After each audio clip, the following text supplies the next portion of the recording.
Hello.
Hey everybody, hey Ruel, how's everybody doing? Hey, how's it going?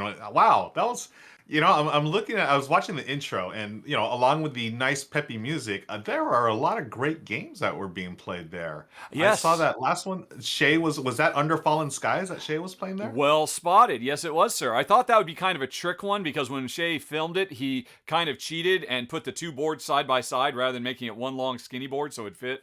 And so Yep. I'm sure that was confusing for some folks. Yeah, that was three of CGE's finest because when we get to the show in a little while, this week's episode is brought to folks by Czech Games Edition, which is very cool. So I figured a little bit of CGE love was appropriate to start Nice. out. Very Okay. cool. All right. So, friends, for joining us. Thanks for hanging out with us. This is the R&R pre-show. We hang out here live on Twitch, and we're going to be getting ready to record episode 23 of the R&R Show, which honestly blows my mind away. That's 23 weeks. Now, we did take like a 1 or 2 weeks off every now and then, but 23 weeks, man, that's a lot of shows. That's not bad. I know, I know. And it seems to be trucking along. It seems that people maybe enjoy the show. Maybe we Yeah. should keep going. Oh, by the way, thank you for the resubscribing, Sea Otter. I don't know if that happens automatically or not. But no, actually, he wrote, happy to give another Prime sub. And we're happy, Sea Otter. By the way, Sea Otter, I don't know if you've noticed. Are you in yet? Are your avatars on the screen at the bottom of the screen? Because for a while anyway, I don't see you yet. Oh, you probably had to resubscribe, so it'll take a little bit. Oh, I hope that doesn't mean you lose it. You may notice the little avatars. There's one person who, when they're walking around, has a bunch of stars exploding from them, and one who has a bunch of hearts exploding from them. Those are the people that are the top of the Jump Star leaderboard and the Giving Hugs to People leaderboard. And for a while now, Sea Otter, you were the #1 hug giver. So hopefully you'll still hold on to that. Hopefully you don't lose that when your subscription restarts. We'll find out soon enough when it comes in. Furry215 says, okay, so the resubs happen automatically if you sign up for multiple months. It's weird. It just keeps giving me these messages and makes me think, oh, somebody's doing it right now. Oh, my goodness. Oh, wow. All right. And you said you would never dance on your show. Look, I know. I thought that was a little dance. I have to, just a tiny little dance for Final Fantasy victory music. Thank you, Blue Sapphire. 5 subs handed out like candy to start out the new year to Sync 83, Soiree, Nesbocage, Devolts, and El Rathza. 5 people with very difficult to pronounce usernames. Okay. Yes. And Slivers does note, thanks Slivers, remember when you sub via Prime, so if you have Amazon Prime, you get 1 sub per month, but it does not automatically renew. You do have to come back to renew it via Amazon Prime subs. Yep. Yes. That is very important. If you're an Amazon Prime subscriber and you didn't know this, you can help support the show and turn off ads and activate a lot of other bonuses. You can scroll down below the video to see what, get secret videos and get help finding the secret words and stuff like that if you subscribe. And information for it is down below. All right. Yeah. And so we got that and out. You get your little avatar to play around there. And yes, and most importantly, a customizable avatar. Sea Otter, you're in, and you don't have the hearts. So either that means you got to start hugging people again to reclaim your most hugs crown, Sea Otter. Someone might take it from you if they hug more. Speaking of which, if you scroll down below, if you have subscribed and you have an avatar, there's a list of, 20 or 30 commands you can have them do to express yourself, as is being done now. There is some hugs and loves down below. I think Sea Otter is on the... Oh, Sea Otter hugged me! Oh, thanks, Sea Otter. You're the best. Okay. I say, yeah, so you just use a little command, folks. That's the exclamation point, and then, like, for instance, jump, exclamation jump, and you can make your little avatar jump or hug, and a bunch of other stuff. Just scroll down, you'll see the commands below. Yeah. Okay, so how are you, buddy? I assume you are over your trials and tribulations. You seem spry and man 20 years younger than your age might indicate. Yeah, I mean, I don't know if I'd go as far as saying I'm spry, but I'm definitely feeling better than I did the last couple of weeks. But I am trying to take it easy and just ease myself into the new year here. We're 11 days in, and I'm still sort of working myself back into things. Had a couple of meetings yesterday, taking care of business. I'm really looking forward to Dice Tower West. That is, for those of you that don't know, we're going to have a content creator community convention. Within the convention, I'm involved with that. So we're going to have a bunch of content creators there. We're going to be hanging out. Rahdo's going to be, you're going to be there. And Jen will be there. Is that confirmed? Jen and I should both be, she won't be at the content creator event that you're arranging and all that, but she'll be there with a booth selling a gamer glass, as she is known to do. And when I'm not at your mini convention within convention, that's where I'll be as well, playing games with anybody who happens to walk by. In, what is it, the first or second week of March, I think? Is that right? First week of March, yeah. So March 2nd through 5th, that's a Wednesday through Sunday. Gaming the entire time, folks. It's going to be a blast. Feel free to come out, say hello to all your favorite creators at the 3C Con, but there's also a bunch of other stuff going on. So just check out the website, dicetowerwest.com. Sir Bearsworth is excited. It'll be their first con. Congratulations, Sir Bearsworth. Awesome. Come by and say hi. I don't know if we have to work out some kind of special R&R fist bump or elbow or ankle type thing. I'm not quite sure what in this brave new world we find ourselves in. Yeah. I'm okay with like air high fives from a far distance. Air high fives. I'm okay with that. Air FTW. Always FTW the air high fives. Agreed. Okay, well, let's see. We are here not only just to jibber jabber, but to fulfill the needs of our audience. Folks, if you're new to Twitch, the longer you watch, the more channel points you earn, which is down in the bottom. You'll see them accruing next to the little cursive R for Rahdo. Occasionally, you'll see a little treasure chest appear. If you click that, it'll give you a boost of extra 50 points. And what do you use those points for? All kinds of stuff. Click on the R, but we still have some outstanding business because last week, let's see, Super 1491 requested a top 3 using channel points, and it looks like Itri 3 and Duck of Death 5 requested some Ruel Ranks. So, what do you want to do first? Oh, but before, thank you for the bits, Eclectic Camel. Eclectic Camel. And I think that's putting us on queued up for a hype train. The avatars are excited about that. That's a good way to start the episode. Folks, if you unlock the hype train by subscribing or giving gifts of subscriptions or using bits, you can unlock extra emotes that you'll be able to use this episode. Sooner or later, I think I've got it now. I need to make a video and put it up explaining how all this works because, I brought so many people over from YouTube who really don't know anything about Twitch, and it's really far out with all the stuff that goes on here. Yeah, you've been really, really good about, everyone from YouTube coming over. You've been really good about like explaining how Twitch works and getting people excited about it because I love the fact that, again, we have viewers from all around the world who are really, really getting into the Twitch thing, with the avatars, the subs, and all the fun little things that we do, channel points, So, again, thank you. And thanks to everyone for hanging out with us today. Nazgoth says he resubscribed at the start but didn't see anything. I do see that you are subscribed, and I scrolled through and I didn't see an event for it. Maybe your previous one hadn't worn out and it'll automatically apply at some point, maybe within the next 12 hours or some such. Let's see. Oh, looks like Goblin 981 is trying to hug the Sea Otter, trying to rip the love-spreading crown from Sea Otter as we speak. Anyway, though, so, right, I got a little distracted there. So, do you want to do a Ruel Ranks or do you want to do a top 3? What do you think? Let's do a ranks first. All right. I want to shout out Tim Real, who's in chat right now. Tim is fantastic. I'm going to give him a shout out because you've been on his show before, the Codenames Live show, and he had me on this weekend, and I had so much fun. Oh, were you on? I didn't see that. I will have to check it out. Yeah. Yeah, it was an impromptu show on Saturday. I was there with a couple of guests, Chris and also Naveen from Before We Play, and Ray from CGE actually, and we had such a good time playing Codenames, and it was so much fun. I want to just thank Tim again for having me on. Yeah, folks, definitely go check it out. I have also done an episode of Tim's Codename show, and it was me and Shay teaming up against a couple of professional comedians. So, as you might imagine, things very quickly went off the rails. Great show, highly recommended. Okay, so we are going to have you rank some stuff. I have pulled up your collection.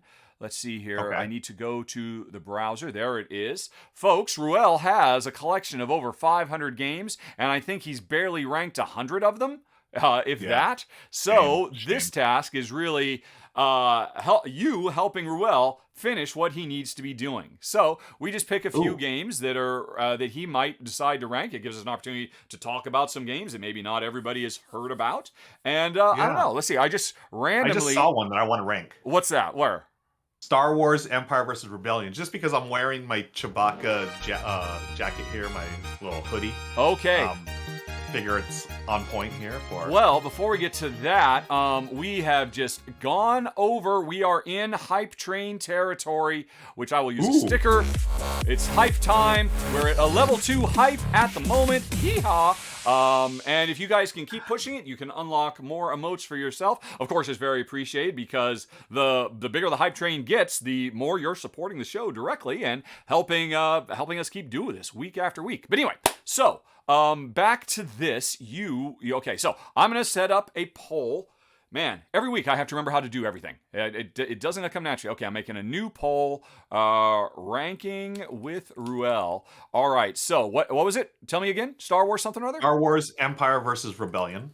Versus Rebellion. Rebel. Yep. All right, I'm just going to say Empire versus Rebs because there's a text limit. All right, what else do you see? Right above that? I see 2 right above that. Steam Park and Pastiche.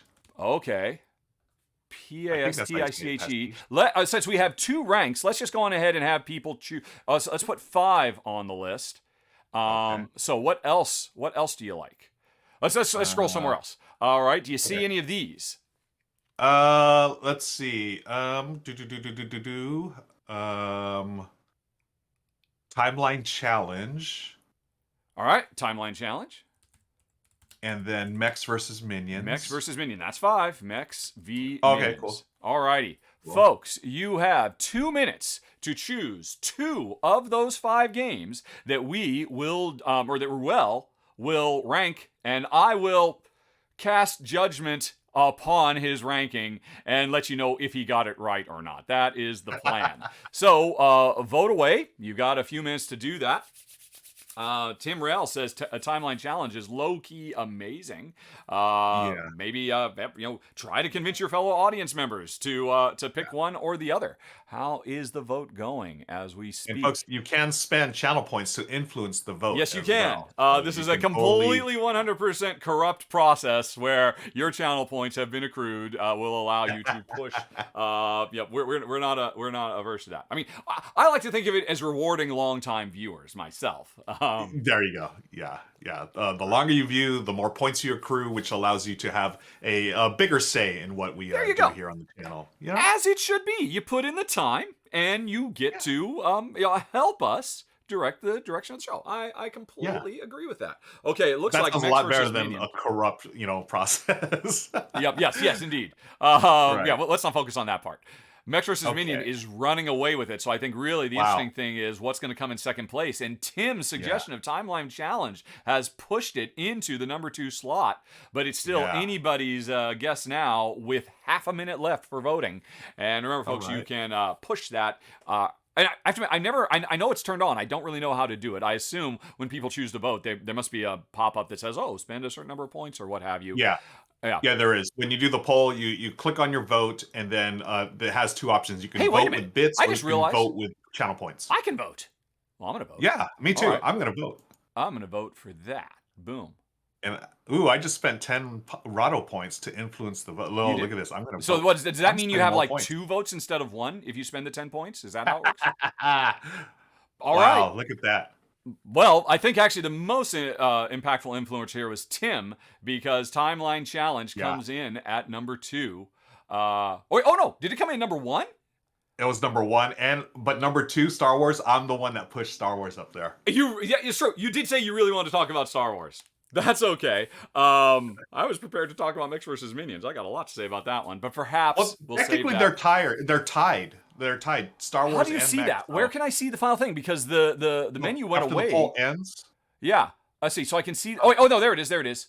Oh my gosh, you're right. It is a tie at 24, Mechs versus Minion, and Star Wars Empire Rebs, and Timeline Challenge. What? How did that happen?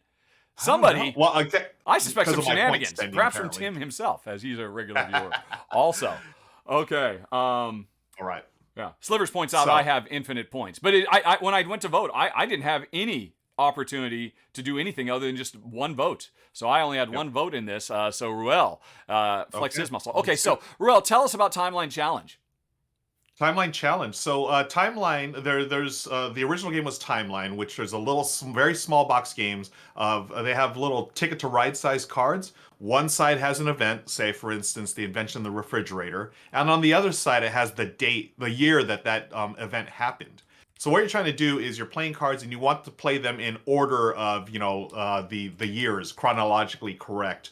Throughout the process, and when you do, if you do it correctly, you move on to the next round. If you miss it, then you lose that card. When you're out of cards, you are out of the. You gain a card. You're trying to get rid of all your cards. But now that's the base game. Timeline Challenge takes that and goes to the next level. It has so many different ways to play the game. Yeah, and it's all based on that very basic. Hey, where does this event fall on the timeline? Yep. Is it before this or after that? But if you see, what as was you first? see here, timeline. Did Gutenberg invent the printing challenge- press, or did Christopher Columbus discover America? What was first? Exactly. That kind of stuff. Yeah, exactly. Yeah, what came first? The invention of paper, or the latest Tupac album? Which came first? And you're trying to those are 2 awful references. Sorry. Yes. But anyways, what Timeline Challenge does is it gives you different ways to play that basic game. Sometimes you want to set them in a particular order, and then you're going to, as you can see there on that picture there. Oh, that's just a scoring track. But there, you're going to choose, I think it's like A, B, C, or D, and there's certain ways that the challenge is going to ask you to, put those cards in a particular or a certain order. So it takes the basic game of Timeline and it makes it more gamery, I guess as if Wow. that's a word. Yeah. Yeah. We really enjoy this game. It's a great party game. It's one of those trivia games that are for people who don't like trivia because you don't have to be totally precise. You just sort of have to know. Oh, was skateboarding a thing before the printing press or after? You can sort of make decent guesses on this and still come out ahead. That one too as well. You can see there's a little board there or like a little. It's got dials, and you try to dial in like certain years or the. Oh wow. Jeez Yeah, Louise. it's This is it's very really impressive. neat. And by the way, Yeah. where'd it go? Question from the audience: what was first, Betty White or sliced bread? Ooh, that's a close call, That is a right? tough one. I mean, sliced bread is Yeah. surprisingly recent. I mean, there's a Yeah. reason it's the phrase "best thing since sliced bread." Yeah. Um, wow. I'm gonna say wow, because Betty White was almost 100 years old. Yeah, So exactly. that means it was 1922-ish where she was born. hmm Sliced bread, I feel like might be a little after that, don't you think? Several people from the audience have confirmed Betty White is the answer. Betty White came first. Which Wow. means I think in honor of her passing, we should change to best thing since Betty White is what Yeah, I I think agree. everybody should start saying now, societally across the board. Because I guess sliced bread was the best thing since Betty White when it boils right down to it. Nice. Yeah. Yeah. Okay. So Yeah, for that's timeline challenge. amazing. I had no idea this existed. When you said that, Oh, I just really? thought, I mean, I've played a couple of different timelines, because the base game, which is Yeah. just cards and arranging stuff, there's like science fiction ones and all kinds Yep. of funky offshoots. But no, this is really interesting. I'm curious. Yeah. I mean, I don't know it at all. Would you say it's a good two-player game? Because Um, regular I, timelines I, is not, I would say. I mean, it's interesting as an exercise, but you really need to have more yeah. people to up the fun factor. Yeah, I would agree with your assessment of timeline, and I would also apply that to timeline challenge. It's Really? better with Okay. more That's players. too bad. All right. It's playable at 2, but way better with 4, or I think it goes up to it goes up to 10. I played it at 6, and it was great at 6. Um, I think this game, okay, as far as me ranking it, I see BGG's got a 7. I think it's better than a 7. I'm gonna Mhm. say 7.5. I think 7.5. it's a 7.5. Rock solid trivia game. As you can see, there's a lot different ways to play normal timeline. And Yeah, I I think it just assume elevates you the could game. just. I assume if you get this, you can just play a regular game of Timeline too, right? Oh yeah, I mean, you can leave absolutely. all the boards and stuff and just have, hey, look, here's how we introduce it to people. Oh, did you like that? Now let's game it up. That's really cool. Yeah, and actually, the original game, they have the exact same card. Well, they have different categories, but the cards that come with it, like one of the challenges in Timeline Challenge is playing it the regular way. Just Oh, I the see. Yeah, regular yeah. base way. And Perfect. then I think there's like maybe 6 or 7 different ways you can play it, which is really neat. And of course, all those timelines that you have bought in the past, they are totally compatible with this. You just bring it in, you can play Timeline Challenge with those cards as well. I don't know why, but Sea Otter decided right at that moment to shout "boom" and explode Boom! everything. I think Sea Otters, while we've been talking, there's been some bombs handed around amongst the folks down Ah, below. nice. But yeah, Keep dropping enjoy those the bombs, stickers, folks. everybody. I think Boom is one of the free ones. Every page of the sticker thing down below, there's one free option if you want to applaud Ruel for his proper choices or just blow stuff up real good. Yeah, Or good vibes, spread some good good vibes. vibes. Yeah, Okay. I like that. And don't abuse them, though. Don't make me charge 10 cents for those, but yeah, have some fun with them. And thank you for the subscription, Olympian. Hey, Yeah. Olympian in the house. Oh, and Nazgoth, your resubscribe. I just saw it went through, so thank you again. There was oddly delayed for some reason. Okay, cool. So that's 7.5. That's really awesome. I had no freaking idea. That is why this is an excellent segment, getting to talk about stuff. And now we're going to talk Yeah. about another game I know nothing about because it was a tie, but you really wanted to. What Star Wars game was it? Empire versus Rebellion. Empire versus. Let's go talk about that one from 2014. Yeah. Oh, this is the old card game, right? Or is this the chip game? Yes. It was an old card game. It's a re-implementation of Cold War CIA versus KGB from Fantasy Flight Games. They basically just reskinned it. It's Star Wars. The reason why I love this game, and you'll appreciate this, of course, it's the original trilogy. It's got all the stills from the original trilogy. We have Star Wars, we have Empire Strikes Back, we have Return of the Jedi. Those are all these stills there. And what this is, it's a 2-player game, and it's basically the game 21 or Blackjack. You're trying to get your side to 21 without busting. Okay, but of course, each character has a different ability. Powers. You can take those off, the different special powers. Some of them are ongoing, sometimes some of them are one time. Blah blah blah. It's really clever. I really enjoy this. The only reason why it's okay, so it's a 6.3 on BGG. I know why it's ranked that low, or that low-ish. Well, before you explain it, I have to say huge shout out and thanks to Master Goblin Games for another big blanket of gift subs. Everybody, Jujets and Pantaloni and Ruckus and I'm Johnny Man and KM Clay, all now get to watch the show without commercials, and they'll get stream avatars, and if you whisper me, you can get extra benefits, because I've been trying desperately to find a way to be able to send emails to subscribers, but they used to have this feature in Twitch and they disabled it, and everybody wants to come back. But yes, awesome. Thank you, Master Goblin Games, on behalf of everybody. Yes. Although and we got some first-time chatters coming out. Excellent. Anyway, nice. You were about to reveal the secret as to why this game, which I have to admit, you have surprised me. I honestly, I didn't care about this at all. But although the Beagles apparently like it, but I'm more intrigued now. 21 with special powers. Who cares about the Star Wars stuff? That's actually pretty cool. So why did it slip between the cracks? Because it's a 60-minute game when it should be a 30-minute game. Oh, really? It unfortunately outstays its welcome, and I haven't gotten rid of it because I just love those stills from the original movies. I can't get rid of it because of that. But if there was a way to streamline it down to 30, maybe even 40 minutes, but once it gets that hour point, it's like, come on, it's a bit much. One interesting note, I didn't know this until just recently, but one of the designers of this is Nikki Valens. Nikki Valens, who's done all kinds of great stuff. What was the big Kickstarter that they just did?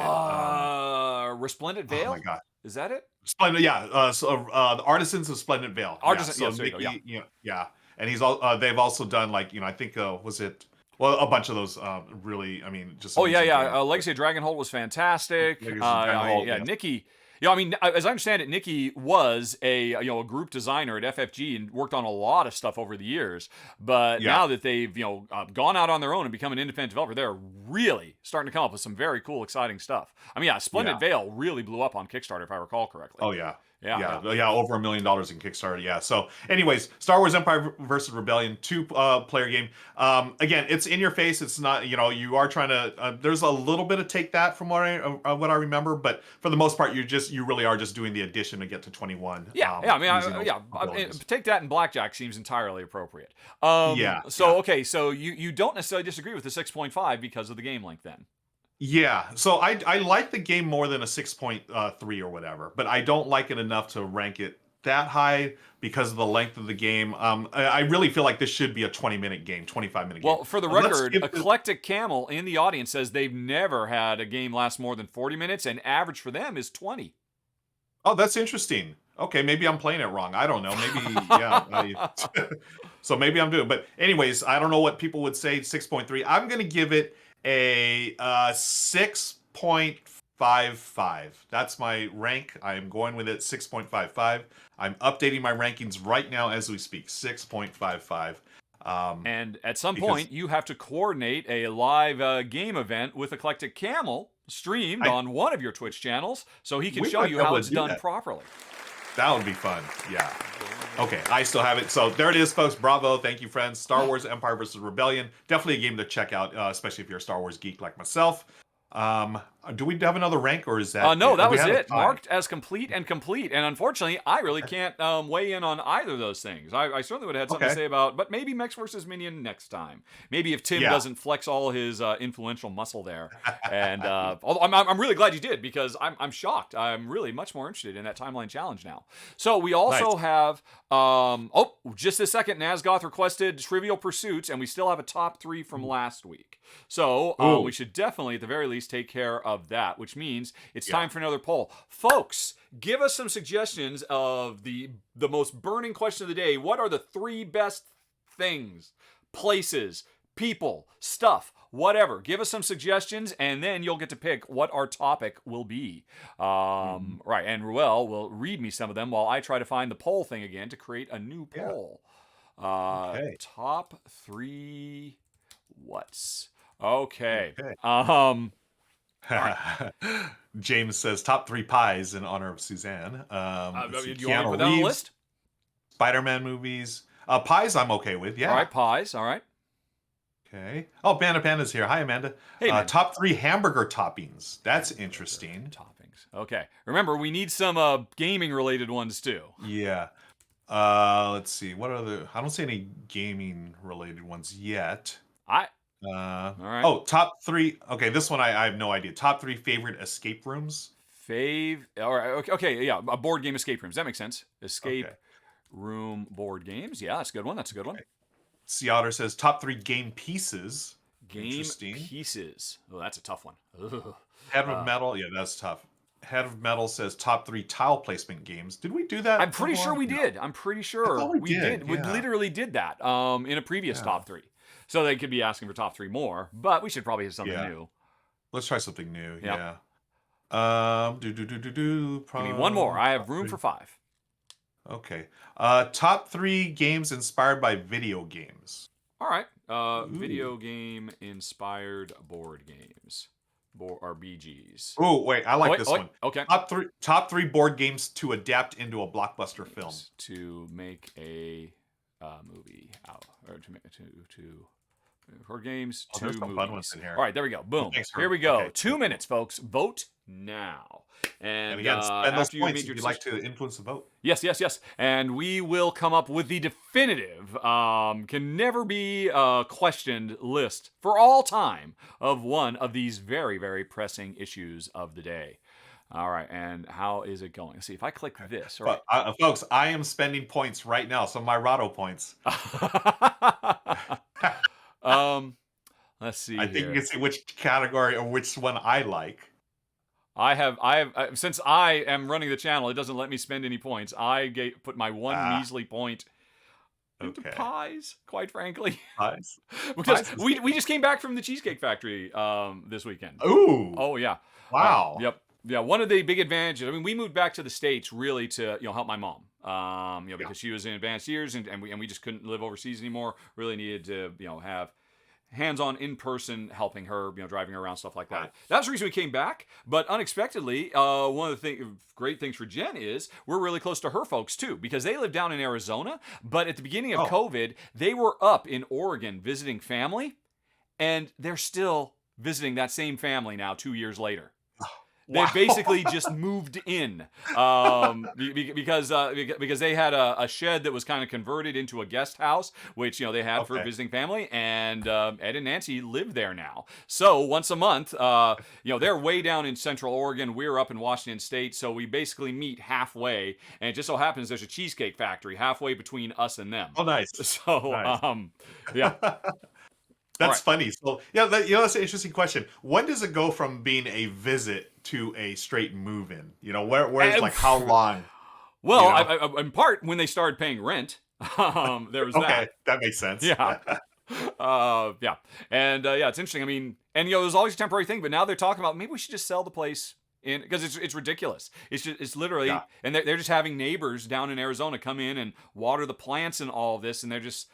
I mean, they wanted to get back. They had every intention to, but maybe life throws some surprising curveballs, including no surprise here with 48% of the vote board games to movies. Is that what you pushed for? I may have spent a couple of hundred Rahdo points there. All right. Okay. All right. Well, right. So 3 board games that we would like to turn into feature films. Well, you must have something in mind since you were so gung-ho for it. Yeah. What is that? Should I just lead right off of it? It's no surprise. I am a sci-fi geek. I'm a sci-fi fan. I love Twilight Imperium 4th edition. Oh, come on. Yeah. Come on. You don't think that'd be an awesome movie? Okay. It would be an awesome movie. Did you not see the Wing Commander feature film? Starring Matthew Illiard. And I believe they had lion-headed people in that movie. Duck of Death TV knows what I'm talking about. Oh no. Yep. I mean, I would certainly say there's fertile ground for it, Yeah. but you gotta know. It's not like a movie based on Twilight Imperium 4 is going to get a big, decent budget. It is going to be a schlockfest. Is that really what you want for your baby? Why don't we do it like this? Why don't we put it on Kickstarter? Let's kickstart a Twilight Imperium movie and get a halfway decent budget. That actually scares me a little bit. Yeah, you're right. And now that I'm thinking about it, like I would probably prefer a miniseries, a Twilight Imperium miniseries. That would be so much more appropriate. An HBO prestige type show, AMC, something like that. Yeah. So okay, you just talked yourself out of it. I just totally talked myself out of it, and thanks to you. Well, you know what? What about you? We have to give credit to the greatest board game to film adaptation of all time, which already exists. And no, it's not Battleship. Although I'm actually very pro Battleship as an aside. That movie is so incredibly misunderstood, which I know everybody. Yeah, Sea Otter got it. Clue, of course. One of the greatest parlor comedies of all time, and also, I would like to, kind of channel that. My first thought is Codenames, quite frankly. Codenames. Oh, interesting. So a spy movie with an assassin and a bunch of innocent bystanders. Yeah. We just this weekend, we watched the documentary Val, which is about Val Kilmer. Val Kilmer apparently has videotaped his entire life.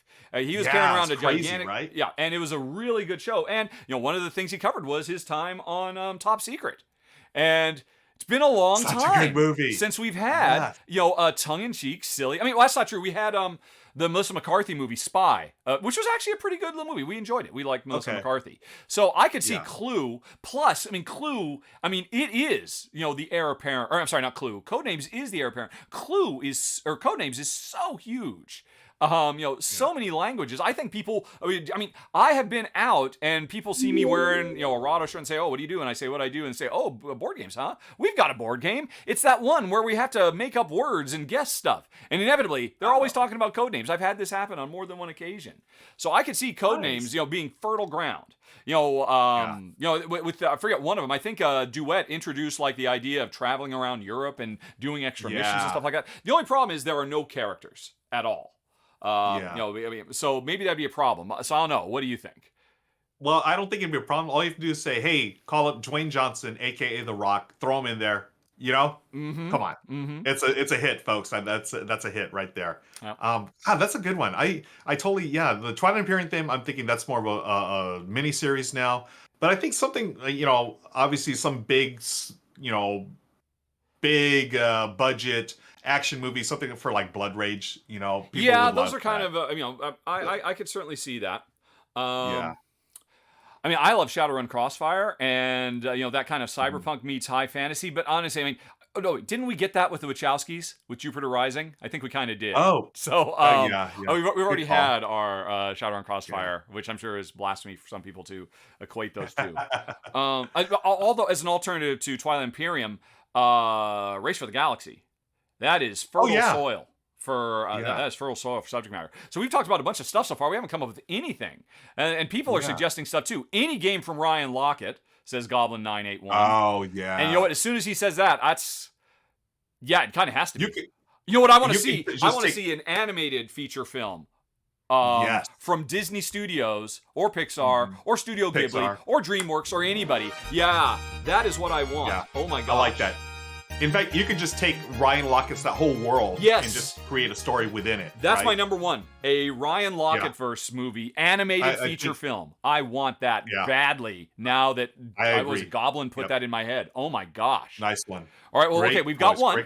What else do we need? Well, this is I think this is an easy one. This is pretty much a softball. Scythe. Scythe was based, all that art, right? Yeah. It was based on art that had been painted. Yep.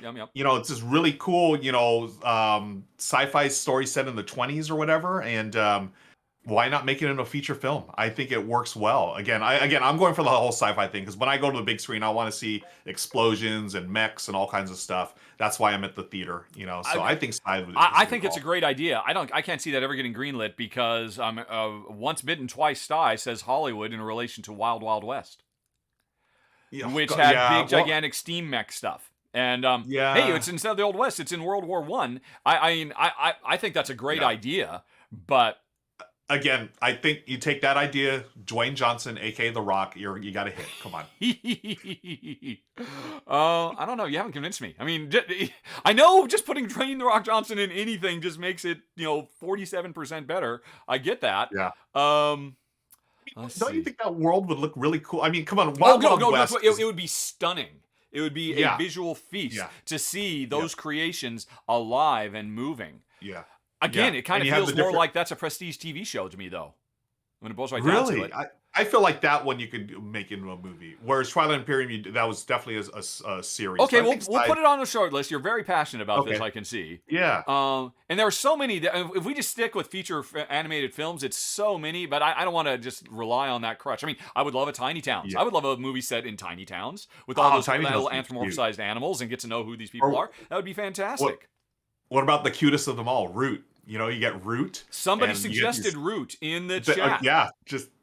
that would be super cute. If we were doing another animated feature film, do you want to just change this to animated feature animated Well, we films? might as well at this point. Yeah. Okay. Well, okay. It's animated films now, and so far Yeah. we have got Root, and we have got the Ryan Lockett verse, Yeah. and we just Who need else? one more. That's great for animation. I see people Yeah. mention Batoku. Obviously, that was so incredibly beautiful, but that we already have Studio Ghibli films. So Yeah. I don't know if that makes the most sense. I sort of like the idea of tiny towns. I would Yeah. love to see all those creatures in their little tiny towns. As they're building it.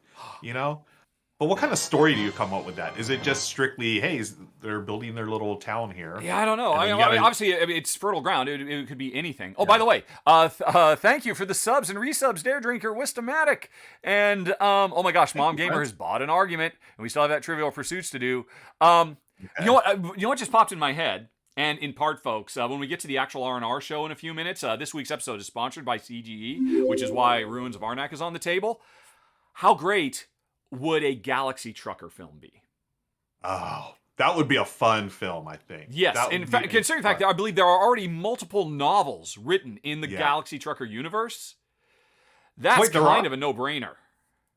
And There I mean, are- and you get you I don't know if you get a Jack Burton type lead character. Okay. I didn't. Wait, are there really novels set in that universe? Yes. There's at I least did not one, know if that. not more. Okay, now Wow. I got to search for that. Alrighty. Yeah. Okay. Yeah. Herb's Gammon's with me. Yeah, I didn't know there's novels based Trucker on that. novel. That's crazy. Right. There is right. The name of the novel is Rocky Road. You can get it right now on Amazon. Wow. So there's at least That's- one I learn something by new every author day. James Holt. Okay. There's a review of it here on Goodreads. It's the story of a woman and an alien trying to deliver a load of sewer pipes set in the Goofy Galaxy Trucker world. So I I love so it. the I would script's already been totally- written. I mean, we can option the book. Yeah. Oh. Now we're talking Galaxy Trucker. Do you think it'd work as an animated movie though? We're talking animated. It could. I think I it feel could be like live for me, action that or one- animated, quite frankly. Yeah, that one feels more like a live action one to me for some All reason. right. Yeah. All right, I tried to show a little love to our sponsor who's helping Well, pay your salary, but that's fine. We'll put that aside. We're not actually in the R&R show yet. One that Matthew in chat suggested, the Clank series of games. I think Ooh. those would make a good animated thing. I'm thinking remember back in the day, old school Dragon's Lair video game? Sure, I sure, can sure. see that sort of like in the Clank series. You're trying not to make noise in the. I'm sorry, I got to to come back. Herb Gambit says Galaxy Trucker directed by James Gunn. Come on. Come on. An animated Love it. film directed by James Gunn. Okay. I will give it up. That right there, done, sold. That's All how right, it is. number 3, Thank you, Galaxy Herb. Trucker. But only if we can get James Gunn. Number Gunn's 2, gonna be it. Root, and number 1, I've already forgotten. Ryan Lockett's Oh, universe. the Ryan Lockett verse. That is a great animated feature film triple feature. Yeah. Now, which one of those things would be most successful? Which one actually has a chance?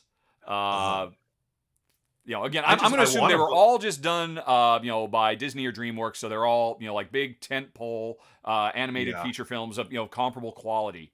Well, what's going to draw Yeah. people in the most? I feel like the Ryan Lockett verse would probably be the one because I feel like that's the most fleshed out universe Sure. so far Yeah, that we have. So there's a lot of source material to create from there. I don't But know.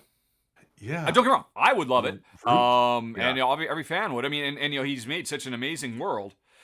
Mhm. Yeah, but anyway, I Yeah. I think those all would be fantastic. Good stuff. That was Good choices, yeah. fun. Okay, so I'm going to mark that as done. All Okay. right. We've been going for 40 minutes and we have yet to start the show. And by the way, Yeah. folks, special bonus gift content this week. After the show is over and Ruel and I do some Q&A at the end, stick around because we're going to do a raid like we always do. We're going to raid Ruel. Ruel's going to bow out 5 minutes early, and you're going to be streaming a solo play of Sprawlopolis. the Sprawlopolis, which is an This excellent little game. Yeah, this little 18-card game, folks. It's a micro game from Button Shy, and one of the designers I'm a big fan of, Danny Devine. He did Kohaku, he's done Topiary, he did Harvest Dice. Really cool little games that he does. They're all different. This one is like a tile laying game, basically. Yeah. Actually, I can show y'all a quick sneak preview if you don't mind. Oh, okay, there you go. There it is. Look at that. So I'm all set to go right after the R&R show. I'm going to play a solo game because over on my Discord channel, our community is really into solo games. We have solo challenges every 2 weeks, and this week's challenge is Sprawlopolis. So I'm going to play this game. It only takes like 15, 20 minutes, but I'd love it if y'all hung out and join the raid. And by the way, when you raid my channel, you're going to get points too, right? You gain points for the raid as well. Yeah. Which means you can spend more points to unlock more content like what we just did. And so we do have a couple in the queue. Maybe we'll do some afterwards, depending on how long the actual show goes. Trivial Pursuits and buying an argument. Didn't we just come up with another argument? Wasn't there something suggested that I said something we were so just talking completely about outrageous? Oh, Wrath of Khan, best Star Trek movie. That's right. Oh my gosh. I can't believe you're going to go on the other side. Oh, I totally am. 100%. Wow. I don't even have to blink on that one. Folks, that's coming soon. But I think we got to get to work. We got 84 of you here right now. For folks who missed the beginning, I wanted to mention one more time. The next week and a half is going to be kind of funky here on the Rahdo Runs Through Twitch channel because I have a chance of actually making partner this month. Normally, I don't do quite as much content to do it. You have to stream, 25 things? 25. Yeah, 25 things in a given month. Normally, we don't do that much. But with the top 10s I did at the end of the year, with the fact that Ruel and I are going to be doing an RVR, Ruel's going to be streaming Summer Skate, I'm going to be doing a top 10 collaborative with you, I think I have a chance to actually get... So, you are going... If you are subscribed, or even if you follow, you're going to get notices. I think I'm going to do... There's going to be 2 more live shows this week, and then 4 live shows next week. One every day except for, I think, Friday. If you can, I'd love for you to come along because to hit partner, I have to stream a certain number of shows and I have to maintain a certain viewer percentage. It has to stay above 75 on average. So we need your help, folks, to take Rahdo Runs Through on Twitch to the next level. This is our one big shot. So if you see that, even if you don't have time to watch, if you could just say, oh, well, fine, I'll click. And what was the term? What's the Twitch term? Lurking. So you can lurk while you work or study or just hang out. The thing about lurking is all you have to do is, put the channel on. You cannot mute it. You have to keep the sound up, but you could always just put it super low because Twitch wants to know that, you're actually watching. At least partially engaged. Yeah. Partially engaged, yeah. So that does count towards the viewership counts as well. So appreciate your help with that. I want to see you hit partner, man. I think it's fully deserved, and partner is going to unlock some more things that we can do here on the channel. So friends, next week's a big week, so don't forget to join us then. Yep, cool. All right, well, and again, normally I would not ask, I don't want to put any pressure on folks, but this is go time. This is crunch time. Just even on the back room, keep the sound up a little bit. Who knows? Maybe you'll actually enjoy it if you can make the time. Totally understand if you can't. No pressure. Just as a heads up. But okay, Ruel, I think we got to do our show. Let's do this. Yeah, let's do it. Oh wait, no. We have to give some stuff away first. What are we thinking? We kind of do. Okay. Hold on a second. We've got a game to give away. Was it Evolution? Yes, it was. I think, Evolution New World. One lucky winner is going to be getting a Kickstarter copy of this game. It's going to go on Kickstarter later in the month. I am very confident this one will fund. And, oh my gosh, what happens if it doesn't? There's no way it won't. But you know what? Whoever's about to win, if somehow Evolution New World does not fund, we'll figure something out. You'll get something. And what will that be? Let's roll that spin, not roll that wheel. Where's my browser? There it is. Go! Here we go. All right. Good luck, everybody. Let's see who's got this. And the winner is Leonardo, Matthias, Marion, George. Congratulations. Congrats. I don't know if that's like 3 people or something like that, but Leo, congratulations. I will be contacting you later today to get your specifics so I can pass that on to the publisher. Woohoo. Okay. All right. Cool. All right. What was the... Oh, what was it? What, the secret word? What was it? I don't even remember now. Oh, it was cage. Last week? 2 weeks Cage. ago... I forget what the secret word was now, but I said it, and I said it in 2 different things. By the way, folks, we need a secret word. Start suggesting secret words that we can do in the upcoming show. 2 weeks ago, I said it once on purpose, which is what most people caught, but then I said it by accident once, where my brain just kind of slipped, and some people caught that. It was really interesting. People, if they caught the first one, they most of the time completely missed the second one because they started tuning out, and so I guess keep an extra eye, folks, because if it's me saying it, I might have a double slip. All right, so far, revolutionary, trucker, tasty, clue, congrats. Oh no, I think congrats was Tibby giving Leonardo congratulations. Lurking is a word. That's a good one. Lurking or lurk. Lurking? Lurking is a good word. And this is a week of lurking, so it's certainly in keeping with what we've got coming. Partner. Do you have a lurkable topic? A lurkable game that you could work in? That's the question. Do I have a That's lurking? always the question. Probably not. No? For lurking. I mean, I can... I do have one. I mean, I could do this one. Okay. Yeah, it works pretty well. Are you That sure? means I've done it 3 times in a row. I know. I was gonna say there's the word partner. I have one that I can use partner on. That one makes even more sense. I like James Gunn and The Rock, of course, seeing as how that seems to be your... If you were a studio executive, we know everybody... can we just not talk to Mr. Gaviola? We know what he's going to say. Get Dwayne Johnson on the phone. Yeah. He'll save this. All right, so you like partner? Partner, yeah. All right, so at some point, folks, when we get to the show, Ruel is going to say the word partner. When he does, we're talking about a game. That's the game that you're going to have to send to contest@rahdo.com. Don't worry if you don't know what we're talking about. We'll explain it in the main show. All right, partner is the word. And in the future, at some point, The Rock will be the word. There's no 2 ways about it. Yes. Okay, so, right. Now, folks, again, if you're new here, I'm sure there are a few folks, we are about to start recording our weekly R&R show. Up to now, we've just been in the pre-show, just goofing around, talking with people, getting good feedback, stuff like that.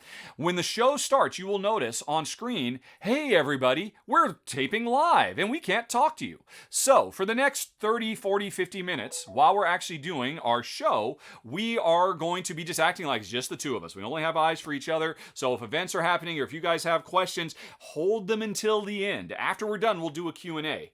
Now, depending on how things go, if we go long, we might pause halfway through for some station identification or a water break or something like that. But otherwise, just wanted to let you know, you are effectively now an audience, watching a live taping of The Tonight Show. And you know what? Johnny doesn't talk to people. He talks to the guests. But the audience, you guys can talk amongst yourselves, and try and anything that you think, what was that? That was a ridiculous choice. Why did they say that? Hopefully we'll give you some interesting stuff to talk about.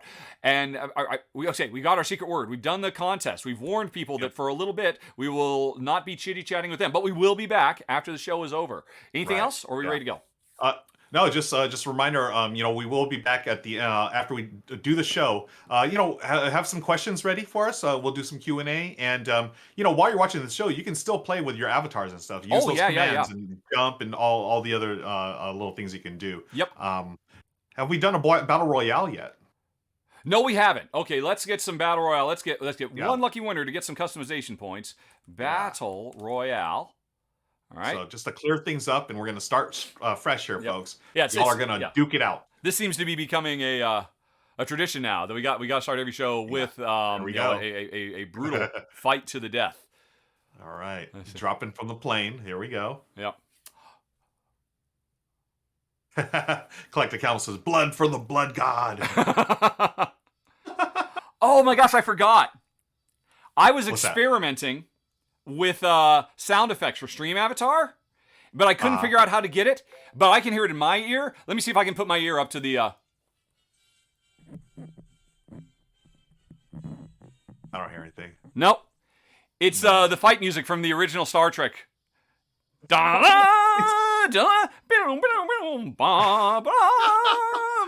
I love it. I really have to get perfect. this working because it is fun.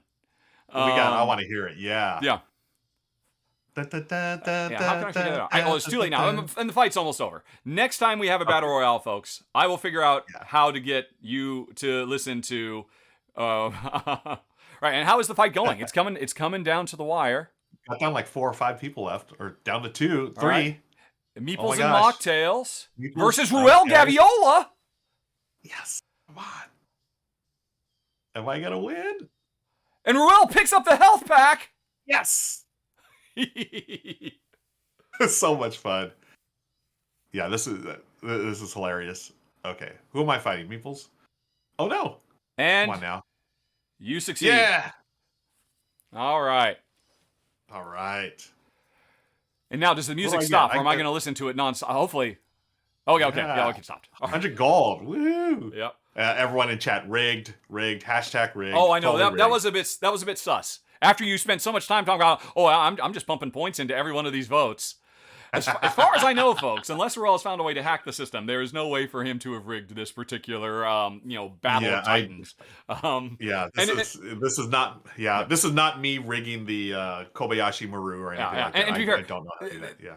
There's nothing you can do. It's just it's all completely random. It's random based on where you happen to fall and who you were standing next to, and if you got punched more. I think people who happen to land in the middle of the group are at a real disadvantage, where the people that are on the outskirts, they're going to get less hit as they work their way in. But it's just silly fun here at the R&R pre-show.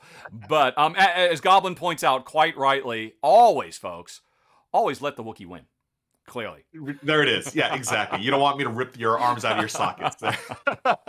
All right. I love it. And Ruckus also jumps in with that too. Okay, cool. All right, so we got. All right, so this week sponsored by CGE. Should I say CGE or Czech Games Edition? What do you think? I feel like they're known as CGE. I think so. Yeah. Okay. So I'll say sponsored by CGE. We'll say hey. We'll once again say hello. How are you doing? We have a new game on the table that we'll talk about. It's from publisher CGE.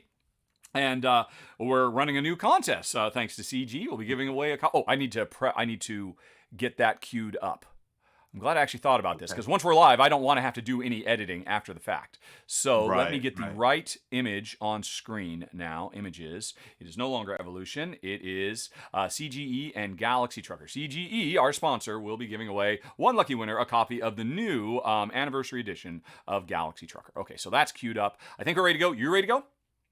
I just updated the little title at the bottom of the screen there. All right, so you're ready for your number 10? Yay. Yes. Okay, the warning is up top that we are ignoring the audience now, and we're ready to go. Alrighty, where is the button? Where is the button? Is that the button? Yes, that's the button. Hey everybody, this week's episode of the R&R Show is brought to you by CGE. And welcome to the show, everybody, and welcome, Ruel. How are you doing? Good. Happy to be here as always. My recent health issues, I'm still dealing with a little bit, but I'm on the mend, my friend. I've got a lot more energy, a lot more excitement within me, because I'm able to play board games and talk about board games with you here on episode 23 of the R&R Show. 23 episodes, man.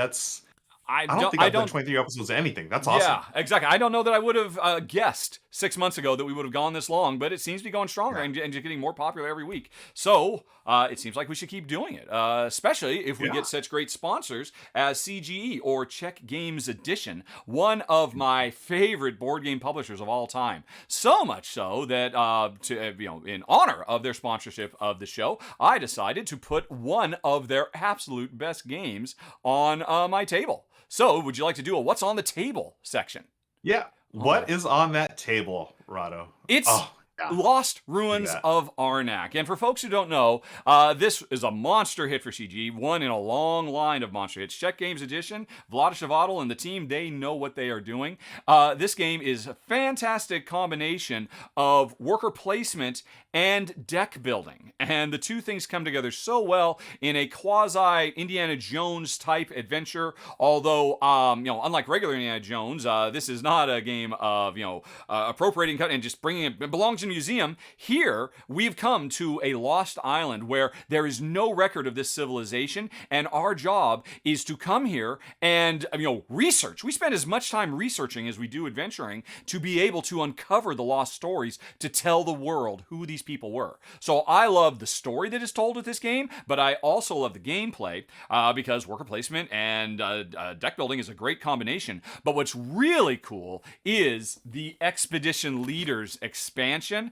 Oh my gosh, this so pushed the game into, I mean, this was in like my top 150 games. Now it's in my top 50 games of all time because this expansion, the Leaders expansion, adds unique player powers. I think there's 5 of them. Like I've got here the Falconer, or is it an eagle? It's either an eagle or a falcon. Over the course of the game, she can actually send her falcon out to basically do reconnaissance for her before she runs out. And over here, we've got the Professor, who has a bonus of extra artifacts that he knows about. That normally, there's only artifacts up here that players can, basically pay knowledge and research for, or pay knowledge to be able to add to their deck. He's got extra ones in the queue, and after he's learned all these, he gets more of them. So he's got his own special cash that he is going for, plus he gets passive income throughout the game to pay for them. And there's 3 other ones, if I recall correctly. They're all radically different. And then on top of that, like any good deck builder expansion, it adds a bunch of new cards, new artifact cards, and new item cards. It adds a whole new extra board. This is 2-sided. This research board, I could flip it, but I'm not going to because I don't want to spread everything all over the place. I didn't expect that. Honestly, with a deck builder expansion, I just expected some new cards. But, CGE went so far above and beyond. And like I said, really elevates this game to the stratosphere. Like I said, now it is one of my faves of all time. I already liked it, but now I love it so much. And I'm not sure if the Expedition expansion is available yet or if it's coming soon. Yeah, that I'm not sure. I remember I saw the prototype way back during Gen Con, and I was so pumped about it because I saw those characters. There was also a character that you actually get like a third worker to play along because you usually just get 2. Yes. Yep. I think the release date was late last year or around Essen or whatever. Okay. I know one of my buddies. He has it on. He pre-ordered it, and I think he said it was going to be available either at this end of this month or start of next month. Well, folks, I love this game, and I think that like you said, the expansion takes it to the next level. I can't wait to get my hands on it. I'm super jealous that you have it already. I want to play this. You should be, quite frankly, because it's awesome. I'm sorry, I can't sugarcoat it. It is just too good. This is not the only great game from CGE. To celebrate the fact that they're sponsoring the show this week, I have actually done my top 10 favorite CGE games of all time. That is a totally separate video. You can hit that eye in the top right corner screen or follow the links down in the show notes after you're done with us, of course, if you'd like to hear about some more CGE goodness and find out where Lost Ruins of RNR, because, spoiler alert, it definitely makes it onto my top 10 games from now. But not only that, folks, I mean, CGE is so great. I've done a top 10 for them. I love this game. I'm happy to talk about it. They're also great because they're going to give something back to you, the watcher of R&R. We've got a contest giveaway this week where one lucky winner is going to get a copy from a Czech Games edition, Tech Games edition of the new edition of Galaxy Trucker, the anniversary edition. And Galaxy Trucker, you'll have to watch my top 10 to see if it makes my top 10 list. I'm not going to spoil anything more. I've already spoiled enough, but it's a phenomenal game. I'm sure you've played Galaxy Trucker. Yeah, it's a blast, and I haven't played the new edition, but I mean I love the colorful art that they've updated with. It just looks even more family friendly. It's a lot of fun. Yeah. So one lucky winner is going to get this, and how do they get it, Ruel? Good question, folks. During the show, we are going to be saying a secret word at some point during the show, and what you're going to do is when you hear the secret word, type in the name of the game that we're talking about that time and send it to an email at contest@rahdo.com. Now, the secret word for this week's show is partner. Partner. Partner, as in we are partners in crime or partners in rhyme or partners in whatever.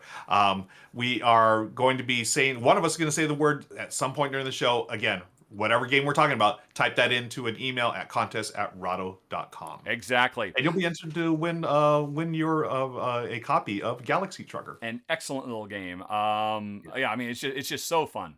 Yeah, cannot recommend it highly enough. But again, you'll find out how much I recommend it in the separate top 10.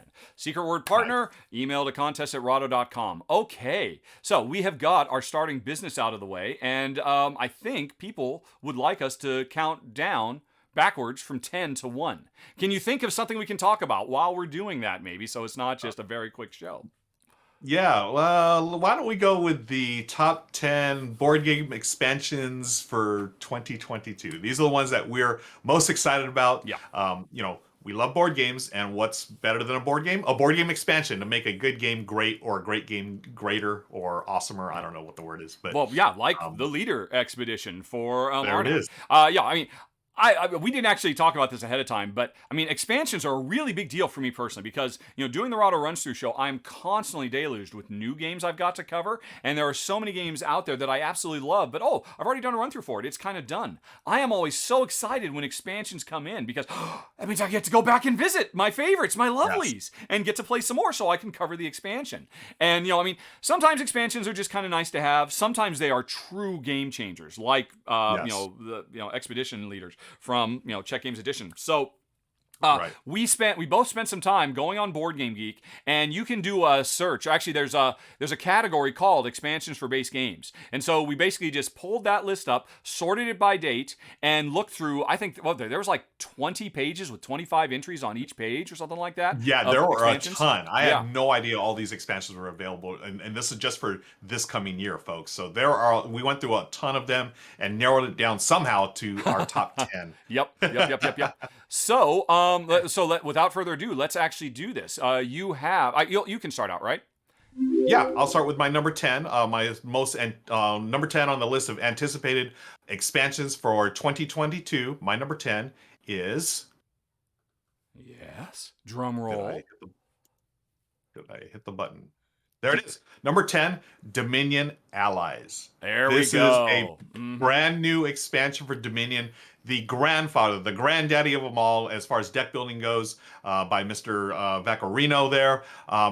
Again, I have not, it's funny, I haven't played Dominion in probably a year and a half, but Dominion is my most traded away and rebought game. I've done it 2 or 3 times now, where, I'll play a bunch of Dominion, and I was like, okay, I can pass it on and pass it on to my nephew, or I pass it on to a friend, and then somehow I was like, I miss Dominion, so I rebuy it, or I just got a retrade from my buddy Daryl B. Gaiman. He gave me his old first edition copy, so now I have a bunch of expansions with it as well.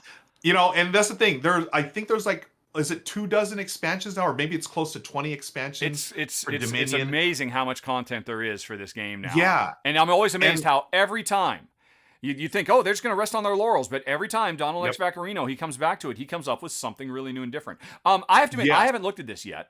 This was in my top 10, but of course, we're doing your top 5 and my top 5 as we do the countdown, so this was a bit higher for me. What is it? Allies arrive to do favors, and certain kingdom piles can be rotated. What does that mean? Rotated. And that's the thing. There's not much information on the website or on BGG, and that's what caught my eye. I was like, "Ooh, rotate!" So I'm wondering, is it a multi-use card now that they have? We don't know. We're gonna have to wait for the expansion. But this expansion is gonna come with over 400 cards. That's I think 30-something kingdom piles. So again, a ton of new content for this. I'm looking forward to that rotating a bit here in Dominion Allies. So that's my number 10. It's it's a classic evergreen title for a reason, because no matter how much I try to give it away, I'm going to come back and play it again. You keep coming back for more, which is kind of the point of expansions when it boils right down to it. Yeah. So they're doing their job. And it is for my money. It's still, again, it's been out forever. All the different expansions. It's still the best, true, pure deck builder. I think where I always like that point where you're building your deck and you're trying to find that exact moment in time. Like, okay, when do I start going for those victory points? When do I start grabbing those? And it's always a hit with me and my friends, and that's why number 10, Dominion Allies, is one of my most anticipated expansions for this year. All right, well, that's number 10 on the list. Let's move on to number 9, which honestly, I knew this was coming, but I wasn't quite sure if I was actually going to put it on the list, because I've actually got a little bit of fatigue for Marvel Champions, which for a while was in my top 10 games of all time.